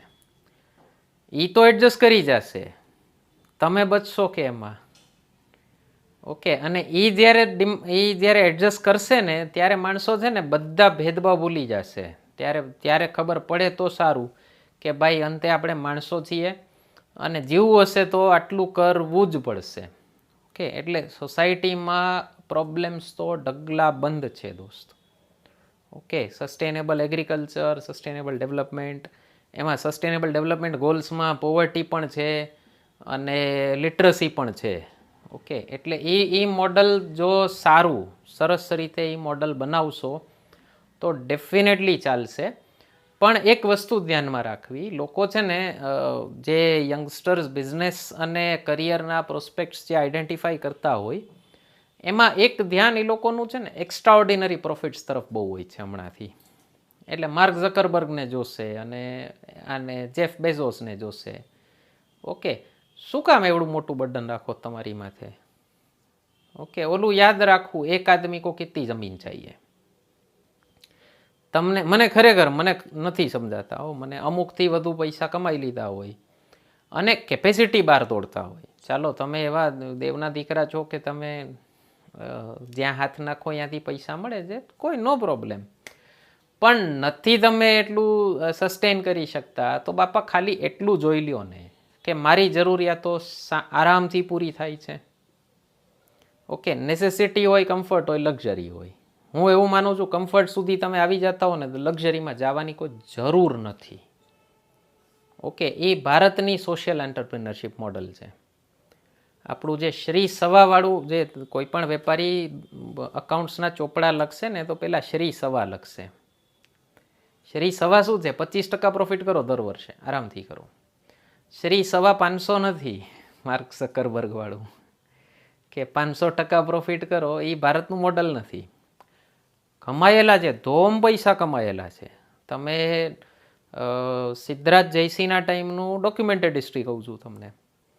હેમચંદ્રાચાર્યએ લખેલી હિસ્ટ્રી કે જેનું 1 કરોડનું ટર્નઓવર હતું એના ઘરની ઉપર ધજા ફરકતી, જેનું 10 કરોડનું ટર્નઓવર હોય એના ઘરે ઢોલ નગાડા વગાડવા આવતા ઉઠાડવા માટે. ઓકે, અને જેનું 100 કરોડનું ટર્નઓવર હોય એ વાતે ગાતે જતા દુકાને રોજ. એટલે રાજાને કહીને જાય છે કે મારી આગળ આટલો પૈસો છે, છુપાડી નથી જતા. અત્યારના વેપારી આગળ કેટલો પૈસો છે એ રાજાને ખબર પડી જાય, બિચારો ટેન્શનમાં આવી જાય કે રેડ પડશે ઇન્કમટેક્સની. આ તો રાજાને કહીને જાય છે રોજ કે મારા ઘરની બહાર શંખ વાગે, જોઈને મારું ટર્નઓવર કેટલું છે. ઓકે, ડિક્લેર કરે છે અને બહુ રાજી થતો કે વાહ આટલું ટર્નઓવર થઈ ગયું મારું. ઓકે, કમાયેલા છે, ધોમ કમાયેલા છે. પણ અગેન હું એ જ કહીશ, બહુ મોટા ગોલ્સ રાખી અને તમારી માથે બર્ડન નહીં કરો. તમને મેતે રસ્તો દેખાવા માંડશે, તમારે ક્યાં જવાનું છે એ. અને મને પર્સનલી મને નથી સમજાતું કે માણસો એક હદથી વધુ પૈસા કમાઈ લે પછી તમે જોજો કૂતરાની જેમ કમાવા માટે કમાતા હોય છે. તમે એને પૂછજો કે રજા ક્યારે લીધી હતી તો એમ કહે છે નથી ખબર. તો શું કામ કમાત બાપા યાર? હા, તું કેટલો ગરીબ છો કે એક શાકવાળો કે ફ્રૂટવાળો રજા પાડવી હોય તો કાંઈ વિચારે નહીં, અને તમારે પાડવી હોય તમે 50 વસ્તુ વિચારો. તો સાચો અમીર કોણ છે એ તો જરાક પૂછજો તો ખરા તમારી જાતને કોઈક દિવસ શાંતિથી બેસીને. ઓકે, એટલે સોશિયલ એન્ટરપ્રિનરશિપની સ્કિલ્સ તમે બીજું પૂછ્યું ને, એની સ્કિલ્સ આઈડેન્ટિફાઈ કઈ રીતે કરવી? અચ્છા, એના માટે તો ભાઈ પહેલી વસ્તુ તો માનવીય એક હૃદય જોઈએ. કારણ કે ઘણા બધા લોકો નથી ફેર પડતો હતો. ઓકે, આપણે એજ્યુકેશન સિસ્ટમ એવી કરી નાખી છે કે તમે ભણી લ્યો ને એટલે તમે નોટ છાપવાની મશીન જ હોવા જો. ઓકે, એ પછી લોકોને બહુ લેટર ફેઝમાં ખ્યાલ આવે, જ્યારે મુસીબતોનો સામનો કરે, કંઈક જોવે પછી એમ થાય કે ના ના ના યાર, આપણને ભગવાને ઘણું બધું દીધું છે અને ઘણા બધા લોકોને ઘણું બધું નથી દીધું. ઓકે, તો અમુક લોકો એવા હોય જેને પહેલેથી એ વસ્તુ ખ્યાલ હોય. પેલી મેસ્લોની નીડ હાયરાર્કી થિયરી છે 5 સ્ટેપ્સમાં, કે કોઈ વ્યક્તિની નેસેસિટીઝ કેટલા ફેઝમાં હોય. ઓકે, તો સૌથી પહેલો ફેઝ તો સર્વાઈવલ છે, તમારું રોટી કપડાં મકાન, બરાબર. પછી સેકન્ડ ફેઝ છે સિક્યોરિટી. ઓકે, થર્ડ ફેઝ તમે જરાક હજી કમ્ફર્ટ લેવલમાં આવો. ચોથા ને પાંચમા ફેઝ છે ને એ મને બહુ ગમ્યા હતા. ચોથું ફેઝ છે self esteem. Okay, third phase છે સોશિયલી એસ્ટાબ્લિશ થઈ ગયા, બરાબર, હવે તમને સમાજમાં લોકો ઓળખે છે. ચોથું ફેઝ છે સેલ્ફ એસ્ટીમ, કે હવે તમે શેના માટે કામ કરો છો? તમને સારું લગાડવા માટે. ઓકે, એટલે આ કોરોના કાળમાં આપણે કેટલાય લોકોને જોયા કે જે રેગ્યુલર કામ કરવા આવતા હતા, જરૂર નહોતી તોય આવતા હતા. એને ઘરે પૈસા ટકાની તકલીફ હતી નહીં, સરકારે કીધું ફરજિયાત આવવાનું નહીં. કેટલાય ડૉક્ટર છે, કેટલાય નર્સિસ છે, 16 કલાક, 24 કલાક, 36 કલાક નોન સ્ટોપ ડ્યુટી કરેલાના દાખલા છે. એ એમ કે ભાઈ મને કાયદા પ્રમાણે મેં 8 કલાક ડ્યુટી કરી, હવે મને રજા મળવી જોઈએ, તો આપે ને કે જા ને બાપા. પણ કરી છે ને માણસોએ. ઓકે, અને હાઈલી સક્સેસફુલ માણસોએ કરેલી છે. જેના ક્રોર્સ ઓફ પેકેજીસ હોય ને એ લોકોએ કરે. એની સામે એવાય ડૉક્ટરો હતા પોતાના વોર્ડમાં નહોતા જવા માગતા. ઓકે, સાદા તાવની દવા માટે પોતાના પેશન્ટને જોવા નહોતા માગતા, એવાય ડૉક્ટરો હતા. તો ઓલાને કેમ મૂકશો તમે સેલ્ફ એસ્ટીમમાં? ઓકે, નોટબંધીના સમયે એવા આપણે જોયા હતા, ઘણા બધા કેસીસ હતા. ઓકે, અને પાંચમું શું છે? સેલ્ફ એક્ચ્યુઅલાઇઝેશન. હું શું છું અને મેં શું કામ જન્મ લીધો છે. ઓકે, તો આ ઓલા ચારેય સ્ટેપ્સ આવશે પછી પાંચમો સ્ટેપ આવશે. તો જરૂરી છે કે ભાઈ સ્ટેપ બાય સ્ટેપ જ આવે બધાને? નહીં, સ્વામી વિવેકાનંદ જેવા હોય ચાલુ જ 5મા સ્ટેપથી કરે. ઓકે, તો તમે એટલીસ્ટ 4th સ્ટેપ ઉપર તો છો અત્યારે, તો કંઈક સારા કર્મ હશે. ભગવદ્ ગીતામાં કીધું છે કે આ જ્ઞાનની સાધના જેણે ચાલુ કરી હોય અને પૂરો ન થયો હોય માર્ગ, એ આવતા જન્મે છે ને અહીંથી કન્ટિન્યુ કરશે. તો એવા લોકોની સાધના અધૂરી રહી ગઈ હતી, તો કન્ટિન્યુ ત્યાંથી કરો, 4થા સ્ટેપથી કન્ટિન્યુ કરો છો. તો આભાર માનજો, કંઈક સારા કર્મ કર્યા હતા. ઓકે, કે ત્યાંથી તમને ખબર તો પડી. નહીંતર માણસોને જોજો તમે યાર, 1 2 3 સ્ટેપમાં જ ઉલઝેલા હોય છે. સોશિયલી એસ્ટાબ્લિશ થઈ જાય ને, પૈસો ધોમ આવી જાય તો વિકૃતિના રવાડે ચડશે. ઓકે, બસ જલસા જ કરવા એમ. અને એ જલસા પછી ક્યારે વિકૃતિ થઈ જાય એને ખબર ન હોય. એને એમ જ હોય હું જલસા જ કરું છું. એનું મન જલસાથી બોર થઈ ગયું હોય, તો એને એમ જ છે કે બસ જિંદગી એટલે જલસા આ કરવાનું, તો તમે પૈસાદાર કહેવાઓ, તો તમે સમાજમાં એસ્ટાબ્લિશ્ડ કહેવાઓ. ઓકે, પછી એને જો કોઈ સારો રસ્તો બતાવશે કે બાપડા બહુ એનર્જી છે, બહુ પૈસા છે, સારી જગ્યાએ વાળ, કોકનું ભલું કરીશ તો તને જે આનંદ મળશે ને એ 50 જગ્યાએ રખડવાથી નહીં મળે. ઓકે, પછી જોજો એના જીવનમાં જે ચેન્જીસ આવે એ. પણ મોટાભાગના લોકો નથી પહોંચતા એ જગ્યાએ. ઓકે, તો એ તો આભાર માનજો યાર કે કાંઈક સારા કર્મ કર્યા હતા, તો તમે અત્યારથી 1 2 3 સ્ટેપ આવ્યા પહેલાં તમે 4th સ્ટેપનું વિચારો છો. ઓકે, તો એ તો બહુ સારી વસ્તુ કહેવાય.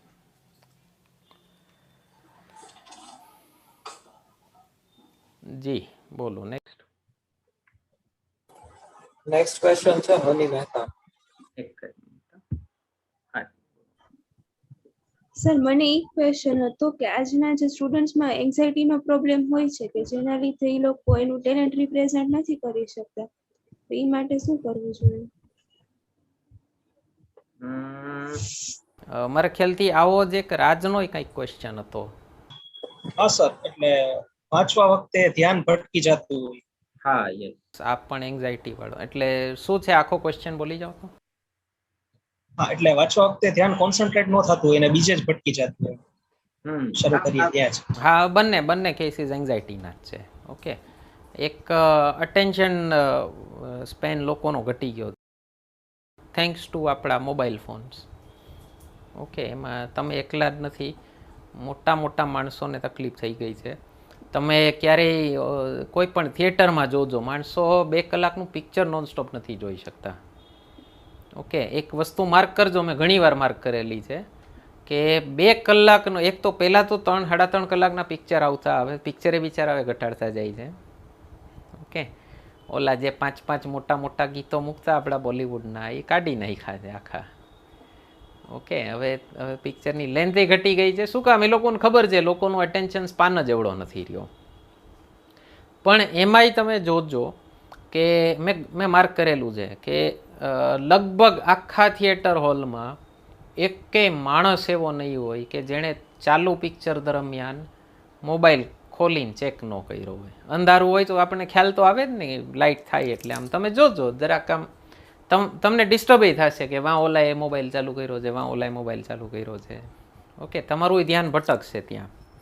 ઓકે, તો એકા એટેન્શન સ્પાન તો એનાથી ઘટી જ ગયો છે, બરાબર. અને એ પણ એન્ઝાઇટી માટે બહુ જવાબદાર છે. અને એટલે એનાથી એક તકલીફ થાય છે, એનાથી ડિટોક્સિફિકેશન કરવું જરૂરી છે. એટલે તમને જરૂરિયાત લાગે એટલો સમય આપો, નો ડાઉટ, હું નથી કહેતો. પણ એનો ઉપયોગ તમે કઈ રીતે કરવો, સકારાત્મક રીતે કેમ કરવો તમારી કરિયર માટે, એ તમે નક્કી કરો. એટલે એક તો રસ્તો એ છે, બરાબર. બીજી વસ્તુ, તમે હની મહેતાનો ક્વેશ્ચન એડ્રેસ કરી લો કે તમે શું કીધું, સ્ટુડન્ટ્સ પોતાની જાતને એક્સપ્રેસ નથી કરી શકતા. એટલે ક્યાં ઇન્ટરવ્યુમાં કયો છો? હા, એટલે બધી જ જગ્યાએ સર. અચ્છા, એના માટે એક છે ને, એક કોમન સલાહ આપીશ તમને કે એક્સપોઝર લ્યો થોડુંક, બરાબર. ડિબેટ્સ છે, ઇલોક્યુશન છે, એવા બધામાં પાર્ટ લ્યો. ઓકે, અત્યારે તો ચાલો આ લોકડાઉન ચાલે છે પણ ઓનલાઈન ઘણા બધા ઓપ્શન્સ હોય છે. ઓકે, ઘણી બધી કોમ્પિટિશન્સ ને એવું બધું થતું હોય છે ઓનલાઈન, કે જેમાં તમે તમારો વિડીયો બનાવીને પોસ્ટ કરી શકો. ખૂબ એન્ઝાયટી થશે હો એમાંય. તમે ભલભલા માણસોને જ્યારે સ્ટેજ ઉપર બોલવાની આદત હોય ને એની સામે એટલે સ્ટેજ ઉપર 500ની ઓડિયન્સને એડ્રેસ કરી શકતો હશે, એની સામે કેમેરો મૂકી દેશો ને તો પાછો હાથ પગ ધ્રુજશે એના, ભલે ઓલી પ્રોસેસમાંથી પાસ થયો હશે. ઓકે, એ પોતે જ એન્ઝાયટી કરે એવી વસ્તુ છે. એટલે આમ તમે આમ થોડાક અનઇઝી થઈ જશો. એ એક વસ્તુ છે ને મગજમાં રાખો, એ પાર્ટ ઓફ હ્યુમન પ્રોસેસ છે, એ થવાનું જ છે, બધાને થાય જ છે.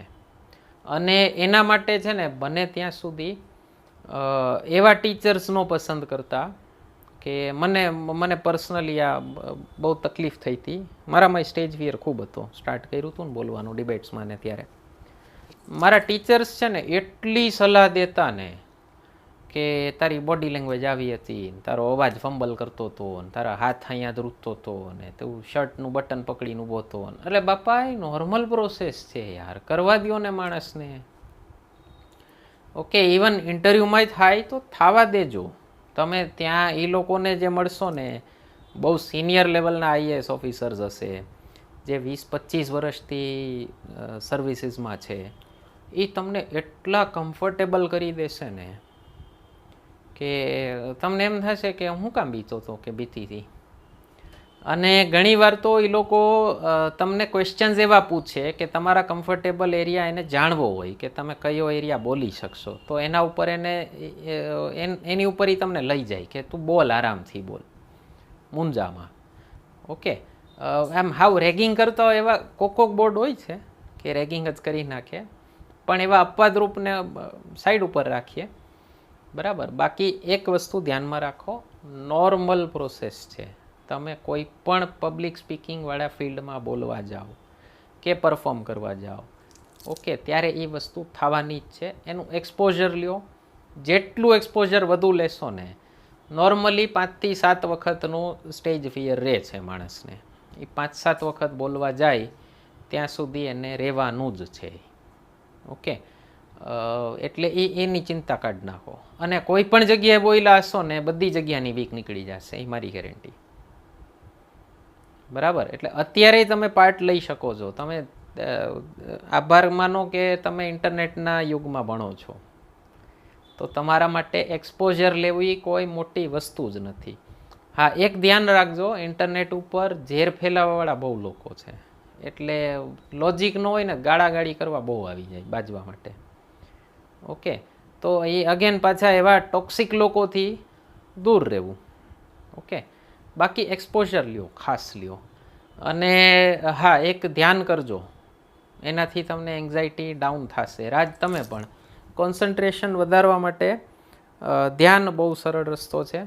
અને એના માટે મને એક મારા ગુરુજીએ કીધું હતું. ગુરુજી એટલે પેલા ભગવાધારી ન સમજતા, પ્રોફેશનલ માણસ જ, પણ આપણને જેણે અંધકારમાંથી બહાર કાઢ્યા હોય. ઓકે, ગુરુ એટલે શું? ગુ એટલે અંધકાર, રૂ એટલે રસ્તો દેખાડનારો. તો અંધકારમાંથી જેણે રસ્તો બતાવ્યો હોય, ઓકે, એવા લોકો. તો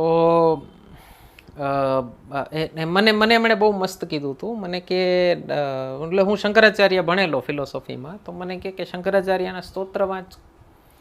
તો મેં વાંચ્યા. તમને ન સમજાય તો કાંઈ નહીં, ક્લાસિકલ મ્યુઝિક સાંભળી શકો છો, કોઈનું પણ, પંડિત જસરા એકાદું ટ્રાય કરી જોજો, ગમે એ. બરાબર, મારો તો પર્સનલ ફેવરિટ છે. બાકી પછી તો ચસ્કો એવો ચડ્યો કે ઓલું મ્યુઝિક સાંભળવાનું છૂટી ગયું. ઓકે, ટ્રાય કરજો. ખાલી તમને એમ થાય ને કે આંખ બંધ કરીને નથી બેસવું, કાંઈ વાંધો નહીં, કાનમાં નાખીને સાંભળજો. તમને ઇન્સ્ટ્રુમેન્ટલ ગમે તો એ સાંભળો, તમને વોકલ ગાયેલું ગમે તો એ સાંભળો. ઓકે, એક આ રસ્તો ટ્રાય કરી જોજો ધ્યાનનો ને એનો. બીજું એક્સપોઝર લઈ જજો. અને ત્રીજું, રાજ, તમારા માટે યાદ નથી એટલે ધ્યાન નથી રહેતું ને, હા, એના માટે એક સલાહ ખાસી આપીશ કે સ્ટાર્ટ કરો ઇન્ટરેસ્ટિંગ બુકથી. તમને જે બુકમાં રસ પડતો હોય એનાથી સ્ટાર્ટ કરો. બાકી આ પ્રોબ્લેમ તમારો યુનિક નથી. નોર્મલી સ્ટુડન્ટ્સને આ પ્રોબ્લેમ થાય જ, કારણ કે વાંચવું ની બહુ સાત્વિક કામ છે. અને અત્યારે જમાનો એટલો રાજસી થઈ ગયો છે ને, આમ તમને આમ કોન્સ્ટન્ટ આમ પ્રવૃત્તિશીલ રાખે, એમ કે બા ફરી આવો, નોલું કરી આવું, ફલાણું કરી આવું, ઢીકણું કરી આવું, અને એમાં બધી મોહમાયા મૂકી અને ઘરમાં બેસી કે લાઇબ્રેરીમાં બેસી અને ચોપડી વાંચવી એ બહુ સાત્વિક કામ છે. એ પણ ધીમે ધીમે ડેવલપ થશે. ઓકે, એટલે છોડતા નહીં બિલકુલ, બરાબર, નહીતર આદત નહીં પડે. અને ખાસ કરીને તમારા લોકોની જે એક્ઝામ્સ છે જેમાં લાંબુ વાંચવું પડે, ઓકે, તો 4-6 કલાક દિવસના વાંચવા પડે, તો સ્ટાર્ટ કરો ઇન્ટરેસ્ટિંગ વસ્તુથી. બીજી વસ્તુ, એવા ફ્રેન્ડ્સ બનાવો જેની સાથે તમે વાંચેલું ડિસ્કસ કરી શકો. ઓકે, ન મળે તો એટલે આમ તો હવે તો આપણે અહીંયા ખૂબ માહોલ થઈ ગયો છે. ઓકે, એવા ફ્રેન્ડ્સ બનાવો જેની સાથે ડિસ્કસ, વધુ તો એવા થોડાક નાનકડું ગ્રુપ બનાવો, એમ એ જ સલાહ આપીશું. બાકી અગેન ઓનલાઈન ફોરમ ઘણા બધા છે ફેસબુકમાં, ને એમાં ડિસ્કશનમાં જોઈન થઈ શકો. એવા ડિસ્કશન જોઈન કરો કે જ્યાં ભણેલા લોકો, ખૂબ વાંચેલા લોકો વાત કરતા હોય. આપણને છે ને ઇન્ફિરિયોરિટી કોમ્પ્લેક્સ આવે, યાર આ લોકોને આટલું બધું ખબર છે, મને નથી ખબર. તો એ એક નેગેટિવ મોટિવેશન જેવું કામ કરશે. મને એ કામ કર્યું હતું, કારણ કે ભાઈ હું છું તો લોહી તો મારામાં સૌરાષ્ટ્રનું જ છે, તો દિલ્હીનું એક્સપોઝર મળ્યું થોડુંક એટલે વાંચવા તરફ વળ્યો.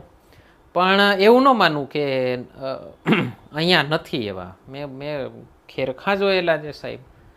ઓકે, હાઈ ક્લાસ રીડિંગવાળા કેટલાય લોકો. હા, પ્રમાણ ઓછું, આપણે ત્યાં રીડિંગ કલ્ચર છે જ ઓછું, તો તમારે ડેવલપ કરવું પડશે તમારી અંદર એક. અને એક વખત એમાં મજા આવવાની ચાલુ થશે ને, પછી બીજા બધાથી રસ ઘટવા માંડશે. ઓકે, એટલે આ પછી વેબ સિરીઝ ને બધું તમને એમ થશે, તમારે છે ને એક તમારી જાતને પૂછવું, મને મળ્યું શું આમાંથી.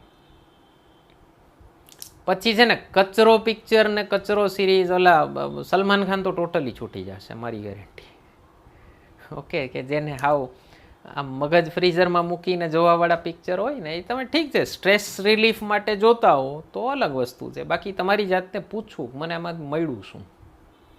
ઓકે, તો એ સવાલ એક તમારી જાતને પૂછશો ને, તો એ રીડિંગ હેબિટ મેતે ડેવલપ થશે. બરાબર, બોલો બીજા ક્વેશ્ચન. અને એક્ઝામ પર્સપેક્ટિવથી પૂછતા હો આ જ ક્વેશ્ચન, તો એક કામ કરો, કેટલી બુક્સ વાંચવાની છે એનું એક લિસ્ટ બનાવી નાખો, અને પછી એક ડેઇલી ટાર્ગેટ રાખો કે રોજના આટલા પેજીસ તો મારા વચાવવા જ જોઈએ. જેમ કે યુપીએસસીના સ્ટુડન્ટે રોજના 50 થી 70 પેજનો ટાર્ગેટ તો રાખવો વાંચવાનો. પછી બુક ઉપર ડિપેન્ડ કરે કે માની લો સ્ટોરી જેવી બુક હોય કે હિસ્ટ્રી જેવું છે તો વધુ પેજીસ વચાઈ શકે. થોડી ટેકનિકલ સબ્જેક્ટ હોય, ઇકોનોમી જેવો, તો ઓછા પેજીસ વચાઈ શકે. પણ એક ડેઇલી ટાર્ગેટ બનાવો તમારો, અને એ ટાર્ગેટ ફોલો કરો. અને એ જેવો સ્કીપ થશે ને એટલે પછી મેતે ધીમે ધીમે વચાવવા માંડશે. પછી ઓલું ધ્યાન ભટકે ને એવું બધું નહીં થાય બહુ. તમારું મન જ તમને કહેશે કે નહીં, આ પૂરું કરવું જરૂરી છે. ઓકે, બોલો નેક્સ્ટ ક્વેશ્ચન હોય તો. નેક્સ્ટ ક્વેશ્ચન વિવેકનો છે. સર, મારો ક્વેશ્ચન એવો હતો કે અત્યારની જે એજ્યુકેશન પોલિસી જે પાસ થઈ એ કદાચ પ્રીવિયસ ટર્મમાં જેમ કે 14-15માં એ અમલમાં આવ્યો, તો અત્યારનો જે સિનારીઓ છે એ શું? એટલે એકચ્યુઅલી તો અમલમાં બહુ વહેલી આવી જોઈતી હતી. બહુ મસ્ત એજ્યુકેશન પોલિસી છે. બે ડિટેલમાં વિડીયો મૂક્યા છે, 2 પાર્ટમાં મૂક્યા છે કે એટલું મોટું થયું હતું એક્સપ્લેનેશન. તો ન જોયા હોય તો જોઈ લેજો. પણ આવી તો બહુ વહેલી જોઈતી હતી, બરાબર, કારણ કે એમાં એક માણસનો સર્વાંગી વિકાસ કઈ રીતે કરવો, હોલિસ્ટિક ડેવલપમેન્ટ, એના ઉપર ફોકસ આપ્યું છે. ખાલી ગોકણપટ્ટી સિસ્ટમને જ એજ્યુકેશન આપણે જે અત્યારે માનીને ચાલીએ છીએ, ઓકે, એવું નથી. મતલબ ઘણી બધી ફિલ્ડ્સ એવી છે. તમારી દરેક ફિલ્ડમાં મને ઘણાય સબ્જેક્ટ્સ એવા લાગે કે તમે 30-40 સબ્જેક્ટ ભણતા હો 3-4 વર્ષમાં, તો એમાં કેટલાય સબ્જેક્ટ એવા હશે કે તમને એમ થશે ફાલતુ સબ્જેક્ટ છે, આ નો તો શું તકલીફ થઈ જાત. ઓકે, એની સામે તમને જે ઈચ્છા હોય, જે તમને માણસ વધુ સારા બનાવે, જેમ કે મ્યુઝિક છે કે લિટરેચર છે, ઓકે, કે કાંઈક સ્કિલ્સ હોય, ઓકે, ઘણા લોકોને જેમ કે કાંઈક સમારકામ ગમતું હોય, ઘણા લોકોએ ટૂલ કિટ વસાવીને રાખી હોય, પેલી આખી આવે 20,000 રૂપિયાની આવે છે આખી હાર્ડવેર ટૂલ કિટ. હા, એમેઝોન ઉપર ભાવ જોજો ક્યારેક. એટલે માણસો એવા શોખીન હોય છે કે રવિવાર છે ને બધું રિપેર જ કરતા હોય પોતાના ઘરમાં. તો એ કોલેજમાં કેમ ન ભણાવ્યું? ઓકે, ઘણા લોકોને પોતાનું બાઇક રિપેર કરવું ગમતું હોય. હવે બીકોમ છોકરો હોય, બાઇક બહુ ગમતું હોય, તો એકાદો ઓપ્શન હોત તો એક 6 મહિનાનો સર્ટિફિકેટ કોર્સ કંઈક મિકેનિકલ એન્જિનિયરિંગનો આઈટીઆઈમાંથી કે કોલેજમાંથી કરી આવત તો પોતાનું બાઇક તો જાતે રિપેર કરી શકત એમ. ઓકે, તમને મજા આવે એમ. મ્યુઝિકનો શોખ લગભગ દરેક માણસને હોય. ઓકે, કદાચ એક એવો માણસ નહીં હોય કે જેને ઇન્સ્ટ્રુમેન્ટ આપો નહીં, ટ્રાય ન કરે. ટ્રાય કરે મીન્સ ગમે છે, બરાબર. એટલે આવા કેટલી બધી સ્કિલ્સ હોય. ઓકે, ઘણાને ઓલું આયુર્વેદમાં બહુ રસ હોય તો આપણે એમ થાય 6 મહિના એકાદો કોર્સ કરી આવ્યો તો ઘરની તો દવાઓ થઈ જાય એમ, ઘરમાં કોઈ માંદા ન પડવા દે. તો વહેલો તો આવવાની જરૂર હતી જ, નો ડાઉટ. સ્કિલ ડેવલપમેન્ટને મેં જોયા છે બાપા. હા, ગ્રેજ્યુએટ છોકરાઓના ફોન આવે ને વાત કરવાની તમને એમ થાય કે મેનર્સ જેવું કાંઈ નથી. એટલે ઘણા તો ફોન ઉપાડે આમ હલો ન બોલે. હા, આપણે એમ થાય કે સામે ભેંસ બોયલી કે માણસ બોયલું. હા, એટલે બધું શું છે? ઓકે, એટલે આપણે એમ થાય કે યાર આને ગ્રેજ્યુએટ કહેવાના તમારે. ઓકે, હવે સર્ટિફિકેટ લઈને આવી ગયો એટલે એને ભણેલા તો કહેવાના જ. તો એના ઉપર ધ્યાન દીધું તું ટીચર્સે કાંઈ? બરાબર. તો હોલિસ્ટિક ડેવલપમેન્ટ થાય ને. એક આ જે અંગ્રેજોની જે એજ્યુકેશન સિસ્ટમ એ લોકો લઈ આવ્યા ક્લર્ક્સ પેદા કરવાની, એનાથી આપણે લોકો ઇન્ટેન્જિબલ કોસ્ટ બહુ મોટી ચૂકવીએ છીએ. ઓકે, ક્યારે ધ્યાન દેજો તમે કે માનવીયતા ઓછી થઈ ગઈ ને લોકોમાં, હ્યુમેનિટીઝ ભણતા નથી. ઓકે, મને તો ઘણીવાર એમ થાય કે કેટલા બધા કોર્સીસ એવા છે કે આખા સ્ક્રેપ કરી નાખું. એક બીકોમ ને બીબીએ મને એમ થાય કે મારું હાલે ને તો કોર્સ જ બંધ કરી દઉં. એક બેઝિક ઇકોનોમિક્સ ભણી લ્યો, જે એક જ સબ્જેક્ટ ભણ્યા જેવો છે બીકોમમાં, જે બીકોમના સ્ટુડન્ટ્સ ક્યારેય ભણતા જ નથી, થિયરી છે કહીને.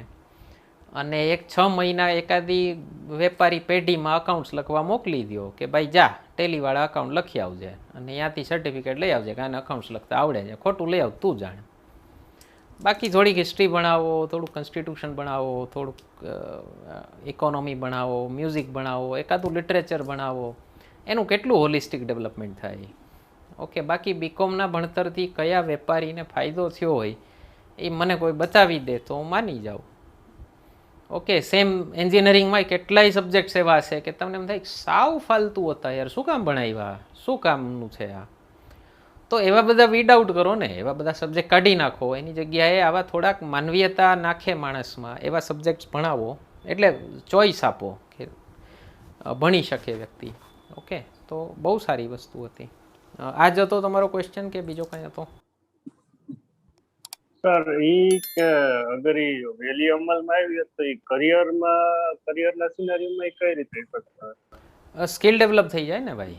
તમારે માની લો એમાં એક આપ્યું છે કે પ્રેક્ટિકલ એક્સપોઝર લેવાનું.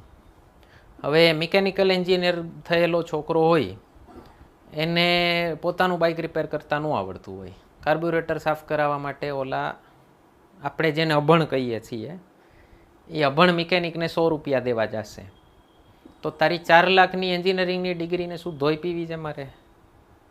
તો એની જગ્યાએ ફાઇનલ સેમેસ્ટરની એક્ઝામ એવી રાખી હોય કે ખરાબ મશીન આપી દે. ખરાબ મશીન કંઈ કોલેજમાં ગોતવા જવું પડે યાર. ખરાબ મશીન આપી દે, બીકોમવાળા છોકરાઓના બાઇક આપી દે ને મિકેનિકલ એન્જિનિયરિંગવાળા છોકરાઓને કે આને રિપેર કરી દે ને તું હા રિપેર કરી દે એટલે તારી ડિગ્રી લઈ જા તું. પ્રેક્ટિકલ એક્સપોઝર કેવડું મળે વિચાર કરો તમે. ઓકે, કોઈ ફેક્ટરીમાં જઈ, અચ્છા ડૉક્ટર થવું હોય જેને, એને સ્કૂલના ટાઈમે જે સ્કિલ ડેવલપમેન્ટવાળા કોર્સીસ કરાવ્યા છે તો એ કોઈ ડૉક્ટરની અંડર કમ્પાઉન્ડરી કે નર્સનું કામ શીખી જાય. તો MBBS થયા પહેલાં એને નળી ક્યાં પકડવી તો ખબર હોય ને. ઓલો બિચારો MBBS થયેલો છોકરો નર્સ આગળ શીખે કે નળી ક્યાં પકડવી. વિચારો 12 પાસ નર્સ આગળ, કારણ કે પ્રેક્ટિકલ એક્સપોઝર નથી. બિચારો થિયરી જ ભણ્યો છે.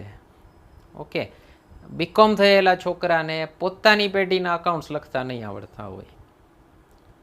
બરાબર, નામ આપ્યું છે આપણે માસ્ટર ઓફ બિઝનેસ એડમિનિસ્ટ્રેશન, પણ MBA થયેલા 90% છોકરા જોબ પાછળ જ જતા હોય. બરાબર, એને પ્રેક્ટિકલી એકે ફિલ્ડનો અનુભવ નહીં. તમારે ચાલો માની લો બેંક જોબ કરવી છે, 6 મહિના જઈને યાર ઇન્ટર્નશીપ કરો ને એકાદી બેંકમાં. તું અહીંયા 6 મહિના પ્રેક્ટિકલ કોર્સ એક રખાવે, તું ત્યાં જઈને લખાઈ આવ કે આણે બરાબર કર્યું છે ઇન્ટર્નશીપ, ડન, આ કાલથી બેંકમાં ક્લર્ક તરીકે કામ કરવા એલિજિબલ છે. તો પ્રેક્ટિકલ એક્સપોઝર કેટલું મળે. UPSC GPSC જે છોકરાઓ આપતા હોય, એકાદો કોર્સ એને ફરજિયાત કર્યો હોય સોશિયલ સર્વિસનો. ક્યાંક હું કહું છું, હું એમ નથી કહેતો કે તમે મોટા સિટીમાં જ NGOમાં સોશિયલ સર્વિસ કરો, ગૌશાળામાં આપો, અનાથ આશ્રમમાં સેવા આપો, ક્યાંક તમે 6 મહિના એકાદો સર્ટિફિકેટ કોર્સ કરો, તો સેવાભાવી માણસો ઘૂસશે સિસ્ટમમાં, સ્વાર્થી માણસો નહીં ઘૂસે. કંઈ 6 મહિના સહેલું નથી, કોઈ સ્વાર્થી માણસ ન કરી શકે સાહેબ. ઓકે, જેને ખાલી પૈસા હારે મતલબ હોય એવા કેટલાય ઓફિસર આપણે જોઈએ છીએ કે ઘૂસી જતા હોય છે. એની જગ્યાએ કમ્પલસરી કરે કે ગ્રેજ્યુએશનમાં એક સોશિયલ સર્વિસનું 6 મહિનાનો તમને પ્રેક્ટિકલ એક્સપોઝર હોવું જ જોઈએ, તો જ GPSC UPSCની એક્ઝામ આપી શકો. તો તમે ડેફિનેટલી જોશો તમારા જે પણ ઓફિસર્સ આવશે ને એ લોકોમાં જનતા પ્રત્યે સહાનુભૂતિનો ભાવ હશે. બરાબર, એટલે જે ઘણા બધામાં નથી હોતો એ હશે. એટલે ઘણો ડિફરન્સ થાય. સ્કિલ ડેવલપમેન્ટ બહુ જરૂરી છે. અને આ જે કીધું પ્લાન ABC ફેલ જાય તો 2-4 સ્કિલ્સ હોય તો DEF સુધી જઈ શકો ને. સ્કિલ જ નથી કાંઈ તમારામાં.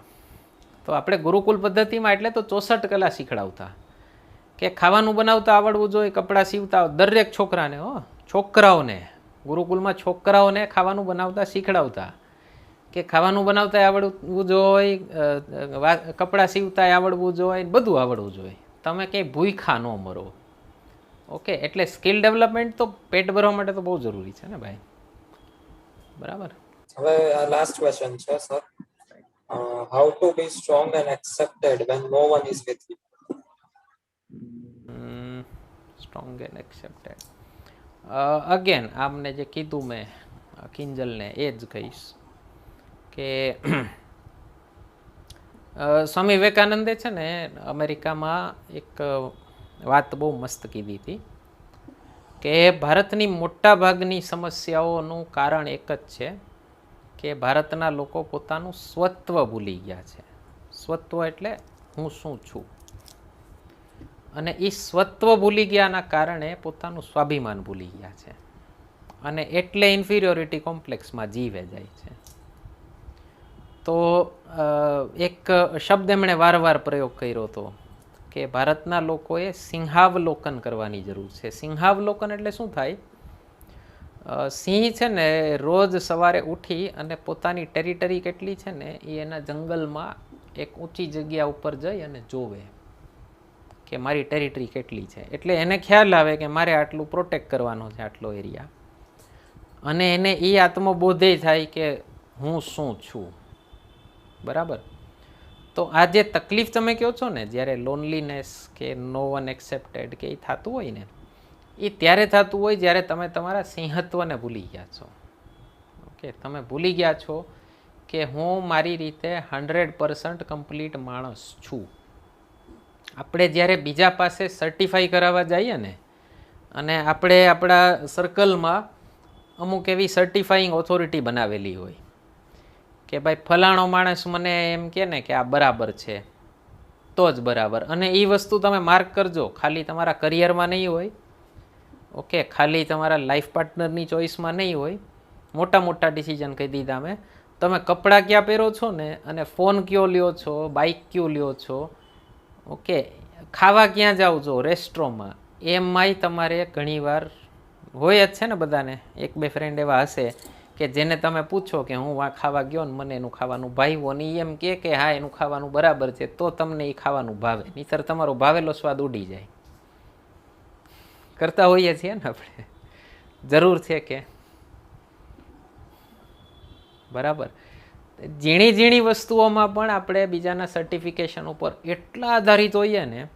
ઓકે, એકવાર જાતે પૂછી જવું, યાર એને નથી ગમતું હું શું છું ઈ, તો એનાથી મને શું ફેર પડી ગયો, અને હું મારી કરિયર કે મારી લાઈફ જુદી રીતે જીવીશ તો એનાથી એને શું ફેર પડી જશે, તમારી કે મારી સેહતમાં કાંઈ ફરક પડવાનો કે? બરાબર. તો આ એક વસ્તુ સમજી જશો ને તમે, પછી છે ને એકલા પોતાની જાત માટે ડિસિઝન લેતા બીસો નહીં. ઓકે, અને એ લાઈફમાં બહુ important part of learning process હોય કે હું મારું ડિસિઝન મારા માટે લઉં છું, બીજા કોઈ માટે નથી લેતો. ઓકે, હા, એનો મતલબ એવો નથી કે હું તમને હાવ સ્વચ્છંદ થવાનું કહું છું. સ્વતંત્ર અને સ્વચ્છંદમાં ફરક હોય. ઓકે, એટલે સેલ્ફ ડિપેન્ડન્ટ અથવા ઓટોનોમસ, ઓકે, ઇન્ડિપેન્ડન્ટ વિચારધારા, અને પોતાના મન પ્રમાણે વર્તવું. ઓકે, જેમ મન પડ્યું એ કર્યું. ઓકે, સાવ એવું નથી કહેતો, રિસ્પોન્સિબલ ડિસિઝન્સ લ્યો, રિસ્પોન્સિબલ ચોઇસીસ હોય. પણ તમે જસ્ટિફાઈડ છો ને તમારા મનમાં કે હું બરાબર કરું છું, તો તમારે બીજા કોઈના સર્ટિફિકેશનની જરૂર નથી દોસ્ત. અને જે દિવસે તમે તમારી જાતને એ ગુલામીમાંથી બહાર કાઢી નાખશો ને કે ફલાણા ઢીકાણા માણસો મને સર્ટિફાઈ કરે તો જ હું મારી જિંદગીમાં એસ્ટાબ્લિશ્ડ માણસ છું, પછીથી મને કહેજો તમને જીવવાની કેટલી મજા આવે છે. અને ફરીથી કહું છું, આપણે જેને દુનિયા ગણતા હોય ને, દુનિયા કે દુનિયા શું કહેશે, એ દુનિયામાં એકચ્યુઅલી 50થી 100 જ માણસો હોય છે, ગણી લેજો, કે જેના કહેવાથી આપણને કાંઈ ફેર પડતો હોય અને આપણે આપણા જિંદગીના મોટા મોટા ડિસિઝન લઈ નાખતા હોય. બસ 50 કે 100થી વધુ માણસો હોય તો મને કહેજો. અરે દુનિયામાં એકચ્યુઅલી 750 કરોડ માણસો છે, દુનિયાને ફરક જ નથી પડતો. અરે એવું લાગે તો સર્કલ ચેન્જ કરી નાખજો યાર. હું સમજું છું બિલોંગિંગનેસ બધાને જોઈએ, કે પણ એવું ન વિચારતા કે હું કંઈક અલગ કરું છું, હું લોકોથી અલગ વિચારું છું, ઇન્ડિપેન્ડન્ટ વિચારું છું તો હું દુનિયામાં એકલો હોઈશ. નહીં, તમારી વિચારધારાના લોકો હશે જ, ઇન્ડિપેન્ડન્ટ વિચારધારાના લોકો હોય જ, તમને મળી પણ જશે. ન મળે ત્યાં સુધી તમારું સિંહત્વ આઈડેન્ટિફાઈ કરી અને એકલા મોજમાં રહેજો યાર. અને એક વખત તમે ડિક્લેર કરી દેશો ને કે હું ઇન્ડિપેન્ડન્ટલી જીવું છું, પછી ઓલા જે 50-100 લોકોના વેલિડેશનની તમને જરૂર પડતી હતી ને, એ લોકો તમારી સાથે આઈડેન્ટિફાઈ કરવાનું ચાલુ કરશે કે યાર આ તો ઇન્ડિપેન્ડન્ટલી જીવીને ખુશ છે, તો એ સાચો હતો ને. 2-5 વર્ષ સ્ટ્રગલ થશે, તમારે મથવું પડશે, તમે એકવાર તમારી જાતને પ્રૂવ કરી દેશો પછી ઓલા લોકો પણ સ્વીકારશે તમને. અને એક બીજી લાઈન છે એરિસ્ટોટલની કે there is no genius without little bit of madness. એટલે તમે એક વખત જોઈ લેજો, કોઈ પણ સફળ માણસો હોય એને ક્યારેક ને ક્યારેક લોકોએ ગાંડા કીધેલા જ હતા. આલ્બર્ટ આઇન્સ્ટાઈન હોય કે અબ્દુલ કલામ હોય કે કોઈ પણ સફળ માણસ હોય, એને લોકોએ એકવાર તો કીધેલું છે ગાંડો થઈ ગયો છો. તો એ લોકોએ શું કર્યું, છોડી દીધું? કે એ લોકોએ શું કીધું હશે, હમકો પાગલ રહેને તો હમ પાગલ ही अच्छे हैं.